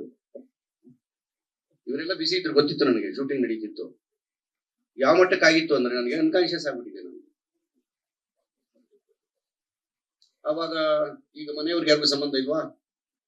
ಇದು ನನ್ನ ಪ್ರಶ್ನೆ. ಸೊ ನೀವು ತಂಡದ ಭಾಗ ಆಗಿ ಆವತ್ತು ಇದನ್ನೆಲ್ಲವೂ ಕೂಡ ಗಮನಿಸ್ಕೊಳ್ಳಕ್ ಆಗ್ಲಿಲ್ವಾ? ಈ ರೀತಿ ಅಸಮಾಧಾನಕ್ಕೆ ಏನ್ ಹೇಳಕ್ ಇಷ್ಟಪಡ್ತೀವಿ ಅಂತ ಫೈನಲಿ? ಇಲ್ಲ ಸರ್, ಅಂದ್ರೆ ಯೂಶಲಿ ಅಣ್ಣನಿಗೂ ಆಗಿತ್ತು ಆ ತರದ್ದು. ಅಂದ್ರೆ ಹೇಳ್ತು ಇವಾಗ ಚಿಕ್ಕಮಗಳೂರು, ನಾವು ಇಲ್ಲಿಂದ ಬೆಂಗಳೂರಿಂದ ಅಲ್ಲಿ ಹೋಗಿದ್ದೀವಿ 15 ದಿವಸ 20 ದಿವಸ. ಆಕ್ಚುಲಿ ಇವರು ಲೇಖಾ ಅವರು ಸಹ 104 ಯಾವ್ದು ನೀನೇ ನೋಡಲ್ಲಿ ಸಾಂಗ್ ಶೂಟ್ ಮಾಡ್ಬೇಕಾದ್ರೆ 104 ಇವ್ರಿಗೆ ಜ್ವರ. ನೈಟ್ ಇವರು ಹಾಸ್ಪಿಟಲ್ಗೆ ಅಡ್ಮಿಟ್ ಆಗಿ ಬೆಳಗ್ಗೆ ಲಿಟ್ರಲಿ ಬಂದಿದ್ದಾರೆ. ಅವ್ರು ನಿಂತ್ಕೊಳಕ್ ಆಗ್ತಾ ಇಲ್ಲ. ಈವನ್ ನಾನು ಅಷ್ಟೇ ಆ ದೇವಸ್ಥಾನದ ಶೂಟ್ ಮಾಡ್ಬೇಕಾದ್ರೆ ನಮ್ಗೂನು ಹುಷಾರಿಲ್ಲ ಸರ್. ಅಂದ್ರೆ ಈ ತರ ಅಂದ್ರೆ ಏನೋ ಒಂದ್ ಒಳ್ಳೆ ಕೆಲಸ ಮಾಡ್ಬೇಕಾದಾಗ ತಪ್ಪು ಒಪ್ಪುಗಳ ಅಂದ್ರೆ ಆಗತ್ತೆ. ಆ ಟೈಮಲ್ಲಿ ಅಣ್ಣ ನಮ್ಮಿಂದ ಏನಾದ್ರು ಕಡೆಯಿಂದ ಮಿಸ್ ತಪ್ಪಾಗಿರುತ್ತೆ. ಹೌದೌದು ಸರ್, ಖಂಡಿತ. ಆದ್ರೂ ಕೂಡ ಅವರು ನಾಣಿ ಸರ್ ನಿಮ್ಮ ಮುಖ ನೋಡ್ಕೊಂಡ್ ಬಂದೆ ಅಂತ ಹೇಳಿ, ನಿಮ್ಮ ಮುಖ ನೋಡ್ಕೊಂಡ್ ಬಂದೆ ಅಂತ ಅಡ್ವಾನ್ಸ್ ಒತ್ತಿ ಹೇಳಿದ್ರು. ಅಂದ್ರೆ ಬೇರೆ ಯಾರು ಎಲ್ಲರೂ ಬೇಜಾರಾಗಿ ನೋಡ್ಕೊಂಡಿದಾರ ಅಂತ ಆತರ ಅಲ್ಲ. ಒಬ್ಬ ಇವರೆಲ್ಲ ಈಗ ಬಂದಿರೋರು ಅವ್ರವ್ರ ಕೆಲಸ ಅವ್ರು ನೀಟಾಗಿ ಮಾಡಿದ್ರು. ನನಗೆ ಅವತ್ತು ತುಂಬಾ ಬೇಜಾರಾಗಿತ್ತು. ಒಬ್ಬ ಮ್ಯಾನೇಜರ್ ಅನ್ಸ್ಕೊಂಡವನು ಬರ್ಲಿಲ್ವಲ್ಲ ಅಲ್ಲಿಗೆ. ಸಿನಿಮಾ ಹೌದು, ಎಲ್ರು ಇಂಡೈರೆಕ್ಟ್ ಆಗಿ ಕೇಳ್ತಾ ಇದ್ದೀರಾ. ಸೊ ಪ್ರೀವಿಯಸ್ ಆಗಿದ್ದ ಇಂಟರ್ವ್ಯೂಸ್ ಅಲ್ಲಿ ಕಿರಣ್ ಅವ್ರು ಮಾತಾಡಿದ್ದಾಗಿರ್ಬೋದು, ಪ್ರೊಡ್ಯೂಸರ್ ಸರ್ ಮಾತಾಡಿದ್ದಾಗಿರ್ಬೋದು, ಏನಕ್ಕೆ ಮಾತಾಡಿದ್ದಾರೆ ಅಂತ ಕೇಳ್ತಾ ಇದ್ದೀರಾ. ಸಿನಿಮಾನ ಫಸ್ಟ್ ಆಫ್ ಆಲ್ ನಾನು ಒಪ್ಕೊಂಡಿದ್ದು 2024ಗೆ ಮುಗಿಬೇಕಾಗಿದ್ದು ಸಿನಿಮಾ ಇದು. ಸೊ ಆಲ್ರೆಡಿ ಆ ಟೈಮಲ್ಲೇ ನನ್ನ ಅಪ್ಪಗೆ ಹುಷಾರಿಲ್ದಿದ್ದಿಂದ ಆ ಟೈಮಿಗೆ ನನ್ನ ಕೊನೆಯ ಸಿನಿಮಾ ಇದಾಗಿತ್ತು. ಸೊ ಅದು ಅವ್ರಿಗೂ ಕೂಡ ಗೊತ್ತಿತ್ತು. ತುಂಬಾ ಸಿನಿಮಾಗಳನ್ನ ಬಿಟ್ಟು ನಾನು ಈ ಸಿನಿಮಾ 2024 ಅಲ್ಲಿ ಮುಗಿಯುತ್ತೆ ಅನ್ನೋ ಕಾರಣಕ್ಕೆ ನಾನು ಒಪ್ಕೊಂಡಿದ್ದು. ಇಟ್ಸ್ ಓಕೆ, ಪರವಾಗಿಲ್ಲ. ನಂಗೆ ಎಷ್ಟೋ ಸಿನಿಮಾಗಳನ್ನ 4 ವರ್ಷ ಮಾಡಿರೋದು ಉಂಟು, ಏನು ಸಮಸ್ಯೆ ಇಲ್ಲ ಅದ್ರಲ್ಲಿ. ಸೊ ಎಲ್ಲಾ ಸಿನಿಮಾಗಳಿಗೂ ಮೀರಿದ ಕೆಲಸನ ನಾನು ಸಿನಿಮಾದಲ್ಲಿ ಮಾಡಿದ್ದೀನಿ. 2026ಗೂ ಪ್ರಮೋಷನ್ಗೆ ಎಲ್ಲದಕ್ಕೂ ಬರ್ತೀನಿ. ಬಟ್ ಒಂದು ಟೀಮ್ ಅಂದ್ಮೇಲೆ ಕೆಲವೊಂದು ಮಿಸ್ಅಂಡರ್ಸ್ಟ್ಯಾಂಡಿಂಗ್ಸ್, ಕೆಲವೊಂದು ಮಾತುಗಳೇನೋ ಇರುತ್ತೆ, ಅದನ್ನ ನಾವು ಕ್ಲಾರಿಟಿ ಮಾಡ್ಕೋಬಹುದು. ಸೊ ಒನ್ ಟೈಮ್ ಬಂದಿಲ್ಲ ಅನ್ನೋ ಕಾರಣಕ್ಕೆ ಫಸ್ಟ್ ಆಫ್ ಆಲ್ ನಾನು ಆ ಇವೆಂಟ್ಗೆ I was not invited for the event. ನಾನು ಇನ್ವೈಟ್ ಕೂಡ ಆಗಿರ್ಲಿಲ್ಲ ಸರ್. ನನಗೆ ಯಾವುದೇ ಕಾಲ್ ಬಂದಿರಲಿಲ್ಲ, ಏನೂ ಇಲ್ಲ, ನಿಜವಾಗ್ಲೂ ಆಗಿರ್ಲಿಲ್ಲ. ಸೊ ಪ್ರಾಬ್ಲಮ್ ಚಿಕ್ಕಪುಟ್ಟದಿತ್ತು, ಇಲ್ಲ ಅಂತ ಅಲ್ಲ. ಹಾಗಂತ ಹೇಳಿ ಕೆಲವೊಂದು ಮಾತುಗಳು ಬಂದಿದ್ದು ನನಗೆ ಮನಸ್ಸಿಗೆ ತುಂಬಾ ನೋವಾಯ್ತು. ಅನ್ಪ್ರೊಫೆಷನಲ್ ಸಮಥಿಂಗ್ ಅಂತ ಕೆಲವೊಂದು ಮಾತುಗಳು ಬಂತು, ನನಗೆ ನೋವಾಯ್ತು, ಇಲ್ಲ ಅಂತಲ್ಲ. ಮೇ ಬಿ ನಾನು ಬರ್ದೇ ಇರೋ ಕಾರಣಕ್ಕೆ ಅವ್ರ ಮಾತಾಡಿದಾರೆ ಅನ್ಕೊಂಡು ನನ್ಗೆ ಇವಾಗ್ಲೂ ಏನ್ ಬೇಜಾರಿಲ್ಲ. That's okay. ನಾನು ನಿಮ್ಗೆ ಕ್ಲಾರಿಟಿ ಕೊಡ್ಬೇಕಿತ್ತು ಅಷ್ಟೇ. ನನ್ನ ಕಡೆಯಿಂದ ಯಾವುದೇ ಮೋಸ ಸಿನಿಮಾಗೆ ಆಗಿಲ್ಲ. ಸೊ ಒಂದಿಷ್ಟು ಬ್ಯಾಡ್ ಕಮೆಂಟ್ಸ್ ಗಳು ನನ್ಗೆ ಬಂದಿತ್ತು. ದಯವಿಟ್ಟು ಆ ವಿಡಿಯೋಸ್ ಡಿಲೀಟ್ ಮಾಡಿ ಅಂತ ಕಿರಣ್ಗೆ ಹೇಳಿದೆ. ಪಾಪ ಅವರು ಡಿಲೀಟ್ ಕೂಡ ಮಾಡಿಸಿದ್ರು. ಸೊ ಫಸ್ಟ್ ಟೈಮ್ ನಂಗೆ ಆತರ ನಾನು ಒಳ್ಳೆ ರೀತಿಯಲ್ಲಿ ಎಲ್ಲೂ ಕಾಣಿಸ್ಕೊಳ್ಳೋದಕ್ಕೆ ಇಷ್ಟಪಡಲ್ಲ. ಸಿನಿಮಾ ಮೂಲಕ ಮಾತ್ರ, ಸಿನಿಮಾದಿಂದ ಮಾತ್ರ ನಾನು ಪ್ರಮೋಷನ್ಗೆ ಬರೋದು. ಬೇರೆ ಎಲ್ಲೂ ನಾನು ಇದುವರೆಗೂ ಯಾವುದೇ ಇವೆಂಟ್ಸ್ ಆಗ್ಲಿ, ಯಾವುದೇ ಅವಾರ್ಡ್ ಫಂಕ್ಷನ್ ಆಗಲಿ ನಾನು ಎಲ್ಲೂ ಅಟೆಂಡ್ ಆಗಿಲ್ಲ. ನಾನು ನೋವಿನ ಆಗಿದ್ರು ಕೂಡ ನಾನು ಆಗಿಲ್ಲ. ಸೊ ಹಾಗಿದ್ದಾಗ ನಾನು ಇಷ್ಟು ಚೆನ್ನಾಗಿ ಕೆಲಸ ಮಾಡ್ಕೊಟ್ಟು ನಂಗೆ ಫಸ್ಟ್ ಟೈಮ್ ನೆಗೆಟಿವ್ ಕಮೆಂಟ್ಸ್ ಇದು ಎಲ್ಲ ಬಂದಾಗ ತುಂಬಾ ಹರ್ಟ್ ಆಯ್ತು. ಬಟ್ ಮೇ ಬಿ ನಾನು ಹೋಗಿಲ್ಲ ಅನ್ನೋ ಕಾರಣಕ್ಕೂ ಅವ್ರ ಅದೆಲ್ಲ ಮಾತು ಬಂದಿರ್ಬೋದು ಅಂತನೂ ಆಯ್ತು. ಐ ಡಿಸರ್ವ್ ಅ ಸಾರಿ. ಅವ್ರಿಗೆ ಕೇಳಕ್ ಇಷ್ಟ ಇದ್ರೆ ಮೀಡಿಯಾ ಮುಂದೆ ಕೇಳ್ಬೋದು. ಒಂದ್ ಸಂಸಾರ ತರ ಇದ್ದೀವಿ, ಕೆಟ್ಟ ಮಕ್ಳು ಇರ್ತವೆ, ಒಳ್ಳೆ ಮಕ್ಳು ಇರ್ತವೆ. ಅದರಲ್ಲಿ ಅದನ್ನೆಲ್ಲ ಏನು ಬೇಡ. ಇವಾಗ ನೀವುಗಳು ಇಲ್ಲೇ ಹೇಳ್ಬಿಟ್ರೆ ನಾವು ತಿಳ್ಕೊತೀವಿ. ನನ್ನಿಂದನೂ ಹೇಳುದು ಒಪ್ಕೋತೀನಿ. ನಾನು ಇಲ್ಲಿಗೆ ಇದನ್ನ ಮುಗಿಸೋಣ. ಮುಂದಿನ ದಿನಗಳಲ್ಲಿ ಒಳ್ಳೇದಾಗಿ ನಾನು ಹೇಳೋದು ಅಷ್ಟೇ. ಇರ್ಬೇಕು ಸರ್, ಯಾಕಂದ್ರೆ ಟೀಮಲ್ಲಿ ಅನ್ನ ತಿಂದಿದ್ದೀವಿ, ಅದೆಲ್ಲ ನಾವು ಇದೆ, ಅದೆಲ್ಲ ನಾವೇ ಸಾಮಾನ್ಯ ಇಲ್ಲಿರೋರ್ಗೆಲ್ಲ ಗೊತ್ತು ನಾನು ಯಾವ ಪಿಕ್ಚರ್ಗೂ ಮಿಸ್ ಆಗಲ್ಲ. ಅವ್ರು ಕೇಳಿದ್ರು ಮಂಜಣ್ಣ ನೀವ್ ಯಾವತ್ತು ಈ ತರ ಮಾತಾಡಿಲ್ವಲ್ಲ ಅಂತ. ಮಾತಾಡಿದ್ರೆ ಗೊತ್ತಾಗೋದು ಹೇಗೆ? ಈಗ ನಾನ್ ಮಾಡಿದ ತಪ್ಪು ಬೇರೆಯವ್ರು ಹೇಳ್ಬೇಕು, ನನ್ ಬೆನ್ನು ನನ್ ಕಾಣಲ್ವಲ್ಲ, ಬೇರೆಯವ್ರು ಹೇಳ್ಬೇಕು. ಗಾದೆ ಸುಮ್ಮನೆ ಮಾಡೋರ ನಿಮ್ ಬೆನ್ನ ಕಾಣಲ್ಲ ಅನ್ನೋದು ಬೇರೆಯವ್ರು ನೋಡಿ ಹೇಳ್ಬೇಕು, ಬೆನ್ನಲ್ಲಿ ಏನೋ ಇದೆ ನೋಡು ಅಂತ ಹೇಳಿ. ನನಗೂ ಹೇಳಿ, ತಿಳ್ಕೊತೀನಿ. ಹೊಸಬರಾಗ್ಲಿ ಹೇಳ್ಬೇಕು. ಇಲ್ಲಿ ಅಹಂಕಾರ ನಡೆಯಲ್ಲ, ಯಾಕೆಂದ್ರೆ ಈ ಭೂಮಿನೇ ಅಂತದ್ದು. ನವರತ್ನಗಳ ಮೇಲೆ ಮೆಟ್ಲುಗಳ ಮೇಲೆ ನವಗ್ರಹಗಳ ಮೇಲೆ ಓಡಾಡೋದು ರಾವಣನೇ ಭಸ್ಮ ಆಗೋದ. ನಮ್ದೆಲ್ಲ ಯಾವ ಲೆಕ್ಕ? ಅಲ್ಲ ಟೀಮ್ ವರ್ಕ್ ಅಲ್ವಾ ಸರ್, ಸಿನಿಮಾ ದೊಡ್ಡ ದೊಡ್ಡವರೆಲ್ಲ ಬಂದಿದ್ದಾರೆ ಅಂದ್ಮೇಲೆ ನಾವು ಬರ್ಬೇಕು, ಇಲ್ಲ ಅಂತಂದ್ರೆ ನಾನು ಸಾರಿ ಕೇಳ್ಬೇಕಾಗುತ್ತೆ.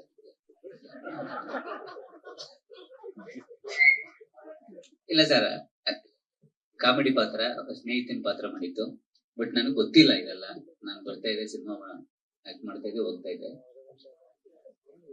ಅಲ್ಲ ಅದೇ ಕೇಳ್ಕೊಂಡೆ ಸರ್, ಫಸ್ಟ್ ಇಲ್ಲಿ ಕೂತ್ಕೊಂಡಾಗ್ಲಿ ಹೇಳ್ಬಿಟ್ರು ಕಟ್ ಆಗಿದೆ ಅಂತ. ಅದು ಆಮೇಲೆ ಹೇಳಿದ್ರು ಸಿನಿಮಾದಲ್ಲಿ ಇದೆ, ಟ್ರೈಲರ್ ಅಲ್ಲಿ ಕಟ್ ಆಗಿದೆ ಅಂತ. ಸರ್ ಸಿನಿಮಾದಲ್ಲಿ ಇರ್ಲಿ ಸರ್, ಚೆನ್ನಾಗಿದೆ ಎಲ್ಲ ಒಳ್ಳೊಳ್ಳೆ.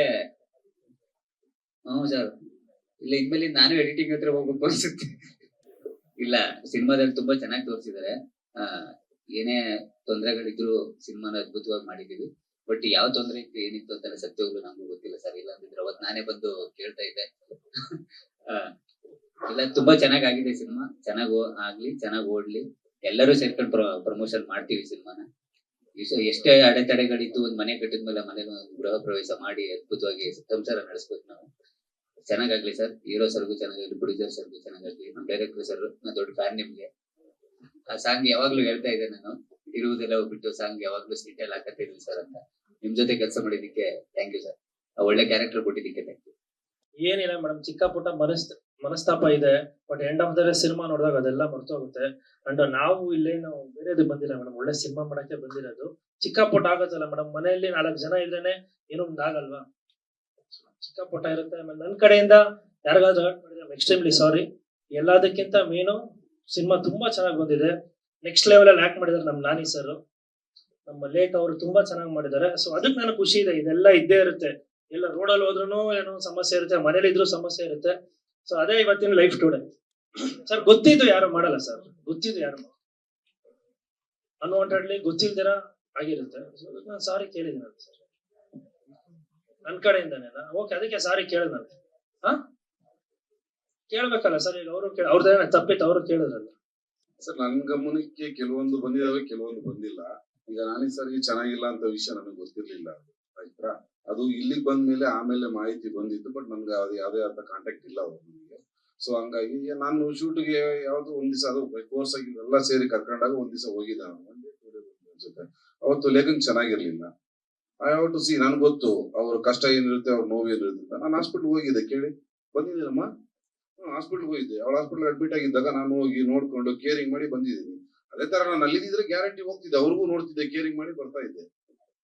ಇವನ್ ಅದು ಹ್ಯುಮ್ಯಾನಿಟಿ. ನಾವು ಆರ್ಟಿಸ್ಟ್ ಮತ್ತೊಂದು ಮಗದೊಂದು ಮನುಷ್ಯನ ಒಂದು ತಾನು ಹೋಗ್ಲೇಬೇಕು, ಯಾರೇ ಆಗ್ಲಿ.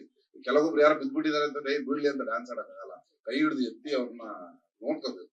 ಸೊ ನನ್ಗೆ ಗೊತ್ತಿರ್ಲಿಲ್ಲ ಸರ್. ನಮ್ಮ ಪ್ರೊಡಕ್ಷನ್ ಇಂದ ಏನೋ ತೊಂದರೆ ಆಗಿದ್ರೆ ಸಾರಿ ಸರ್. ಪ್ರೊಡಕ್ಷನ್ ಇಂದ ಏನೋ ತೊಂದರೆ ಆಗಿದ್ರೆ ನನ್ನ ಕಡೆಯಿಂದ ಸರ್, ನನ್ಗೆ ಗೊತ್ತಿರ್ಲಿಲ್ಲ ಯಾವುದೇ ವಿಷಯ. ಕುರಿ ಕಾಯೋರ್ ಸಮೇತವಾಗಿ ಕುರಿಗಳೇನೋ ಬೇರೆ ಹೊಲಕ್ಕೆ ಹೋದ್ರೆ ಏಯ್ ಬಾಯಿ ಕಡೆ ಅಂತಾರೆ. ಆ ಜವಾಬ್ದಾರಿ ಪ್ರೊಡ್ಯೂಸರ್ ಸರ್ ಇರ್ಬೇಕು. ಅಂದ್ರೆ ಈ ಒಂದು ನಿಮಿಷ, ನಾನು ಫಸ್ಟ್ ಆಫ್ ಆಲ್ ನಾನು ಕೊಟ್ಟಿದ್ದು ಒಬ್ರು ಮ್ಯಾನೇಜರ್ ಅಂತ ಕೊಟ್ಟಿದ್ದೆ. ಆತ ಅನ್ಫಾರ್ಚುನೇಟ್ಲಿ ನನ್ಗೆ ಗೊತ್ತಿಲ್ಲದೆ ಸ್ವಿಚ್ ಆಫ್ ಮಾಡ್ಕೊಂಡಿದ್ದಾರೆ. ಸೊ ನಾ ಆತನ ಅವರ ನಿಮ್ಮ ಸಂಬಂಧ ಗೊತ್ತಿಲ್ಲ, ಅದು ಅವ್ರದ್ದೇನೋ ಬೈಪಾಸ್ ನಲ್ಲಿ ಅವ್ರ ಫ್ಯಾಮಿಲಿ ಏನೋ ಇಶ್ಯೂಸ್ ಆಗ್ಬಿಟ್ಟು ಸ್ವಿಚ್ ಆಫ್ ಮಾಡ್ಕೊಂಡಿದ್ದಾರೆ. 1 ವೀಕ್ ಫೋನ್ ಎತ್ತಿಲ್ಲ. ಈ ಶೂಟಿಂಗ್ ಶೆಡ್ಯೂಲ್ಸ್ ಎಲ್ಲ ಆಗಿದೆ. ಸೊ ನಾನ್ ಫೋನ್ ಮಾಡಿ ಆತನಿಗೆ ಸ್ವಿಚ್ ಆಫ್ ಆಗಿದೆ. ನಾನು ಯಾರನ್ನ ಕಾಂಟ್ಯಾಕ್ಟ್ ಮಾಡ್ಬೇಕು? ಆ ವ್ಯಕ್ತಿ ಬಿಟ್ರೆ ಬೇರೆ ವ್ಯಕ್ತಿ ಬಳಸಕ್ಕಿಲ್ಲ. ಯಾಕಂದ್ರೆ ಆ ಹೋಲ್ ಚಾರ್ಟ್ ಆ ವ್ಯಕ್ತಿ ಹತ್ರ ಇದೆ. ನಾನು ಏನ್ ಮಾಡ್ಬೇಕು ಆ ಟೈಮ್ ಅಲ್ಲಿ? ಹೌದೌದು ಸರ್, ಎಲ್ಲದಕ್ಕಿಂತ ಒಳ್ಳೆ ಸಿನಿಮಾ ಮಾಡಿದೀವಿ. ಸೊ ಸಿನಿಮಾ ಬಗ್ಗೆ ಮಾತಾಡೋಣ ಸರ್ ದಯವಿಟ್ಟು ಪ್ಲೀಸ್.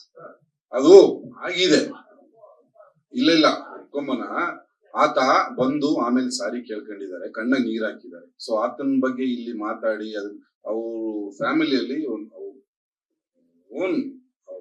ಅಲ್ಲಲ್ಲ ಸರ್, ಅದನ್ನೇ ರಿಕ್ವೆಸ್ಟ್. ನಾನು ಅವ್ರ ಬಗ್ಗೆ ಅವರಿಂದ ನಾನು ಬಂದು ಕಣ್ಣೀರ್ ಹಾಕ್ಬಿಟ್ಟು ಇನ್ನೇನ್ ಕಾಲಿಗೆ ಒಂದು ಅಷ್ಟು ದೊಡ್ಡ ಮನುಷ್ಯ, ಅಷ್ಟು ದೊಡ್ಡ ವ್ಯಕ್ತಿ ಕಾಲಿಗೆ ಒಂದು ಬೀಳ್ಬೇಕಾಗಿತ್ತು. ನಾನು ಅವ್ರನ್ನ ಕಾಲಿಗೆ ಬಿಡಿಸ್ಕೊಳ್ಳಲ್ಲ, ನಾನು ಅಷ್ಟು ದೊಡ್ಡ ವ್ಯಕ್ತಿ ಆಯ್ತು. ಅದನ್ನ ಇನ್ನೂ ಓಪನ್ ಆಗಿ ನಾನು ಬಿಡಿಸಿ ಹೇಳಕ್ಕೂ ನನಗೆ ಅದು ಸರಿ ಅನ್ಸಿಲ್ಲ, ಅನ್ಸದ್ ಬೇಡ. ಅವ್ರಿಗೆ 2 ಹೆಣ್ಮಕ್ಳಿದೆ, ತೀರಾ ಅವ್ರನ್ನ ನಾನು ಇದ್ ಮಾಡಿ ಅದನ್ನ ತಪ್ಪಾಗ್ಬಿಡುತ್ತೆ. ಬೇಡ, ಅವ್ರು ಚೆನ್ನಾಗಿ ಅದೇನೋ ಆ ಟೈಮ್ ಹಂಗಿತ್ತು. ಕೆಟ್ಟಗಳಿಗೆ ಸರ್ ಎಲ್ಲರಿಗೂ ಒಳ್ಳೇದ್ ಹೋಗ್ಬೇಕಂದ್ರೆ ಒಂದ್ ಕೆಟ್ಟಗಳಿಗೆ ಬಂದೇ ಬರುತ್ತೆ ಸರ್. ಅದನ್ನ ದಾಟಿ ಹೋದ್ರೇನೆ ಮುಂದೆ ನಾವು ಗುರಿ ಮುಟ್ಟಕ್ ಆಗೋದು. ಅಲ್ಲಿ ಕೆಟ್ಟದಾಗ್ಬಿಡ್ತು ಅಂತ ಹೇಳಿ ನಾವು ಅಲ್ಲೇ ರಿವರ್ಸ್ ಬಂದ್ಬಿಟ್ರೆ ಗುರಿ ಮುಟ್ಟಕ್ ಆಗಲ್ಲ ಸರ್. Common sir. ಏನೋ ಒಂದ್ ಮನೆ ಕಟ್ತೀವಿ, ಒಂದ್ ಬಾಯಿ ಹಾಕ್ತಿವಿ ಅಂದಾಗ ಪಕ್ಕದ ಮನೆಯವ್ರು ನನ್ ಮನೆ ಸಿಡಿದಿದೆ ಬಂದ್ ಇದ್ ಮಾಡೋ ಅದ್ ಮಾಡೋ ಅಂತ ಕಾಮನ್ ಸರ್. ಒಂದ್ ಫ್ಯಾಮಿಲಿ ಆಗುತ್ತೆ, ಅದನ್ನೆಲ್ಲ ನಿಭಾಯಿಸ್ಕೊಂಡು ನಾವು ಗೆದ್ದು ನಿಲ್ಬೇಕು, ಗುರಿ ಮುಟ್ಬೇಕು ಸರ್. ಅಷ್ಟೇ ಇಲ್ಲಿ ಕಾಮನ್ ಸರ್. ಅದನ್ನೆಲ್ಲ ನಾಟ್ ಅಂಡ್ ಕೊನೆಯದಾಗಿ ಇದೆಲ್ಲ ಬಿಟ್ಟು ಲೈವ್ ಟುಡೇ ಸಿನಿಮಾ ಬಗ್ಗೆ ಹೇಳ್ತಾ ಇದೀನಿ. ತೆಲುಗು ತಮಿಳ್ ರೇಂಜ್ ಗೆ ಕನ್ನಡದಲ್ಲಿ ಹೊಸಬ್ರು ನಾವು ಸಿನಿಮಾ ಮಾಡಿದೀವಿ. ಹೊಸಬ್ರು ಅಂದ್ರೆ ಇಲ್ಲಿ ನಾನ್ ಮಾತ್ರ ಹೊಸಬ, ಪ್ರೊಡ್ಯೂಸರ್ ಮಾತ್ರ ಫಸ್ಟ್ ಸಿನಿಮಾ, ಎಲ್ಲಾರು ವೆಲ್ ಟೆಕ್ನಿಷಿಯನ್ಸ್ ಇರೋದು. ಸೊ ದಯವಿಟ್ಟು ಸಪೋರ್ಟ್ ಮಾಡಿ. August 6th ಸಿನಿಮಾ ಬರ್ತಾ ಇದೆ, ನಿಮ್ಮೆಲ್ಲರೂ ಬ್ಲೆಸಿಂಗ್ಸ್ ಇರ್ಲಿ ಅಂತ ಕೇಳ್ಬೋದು. Thank you sir.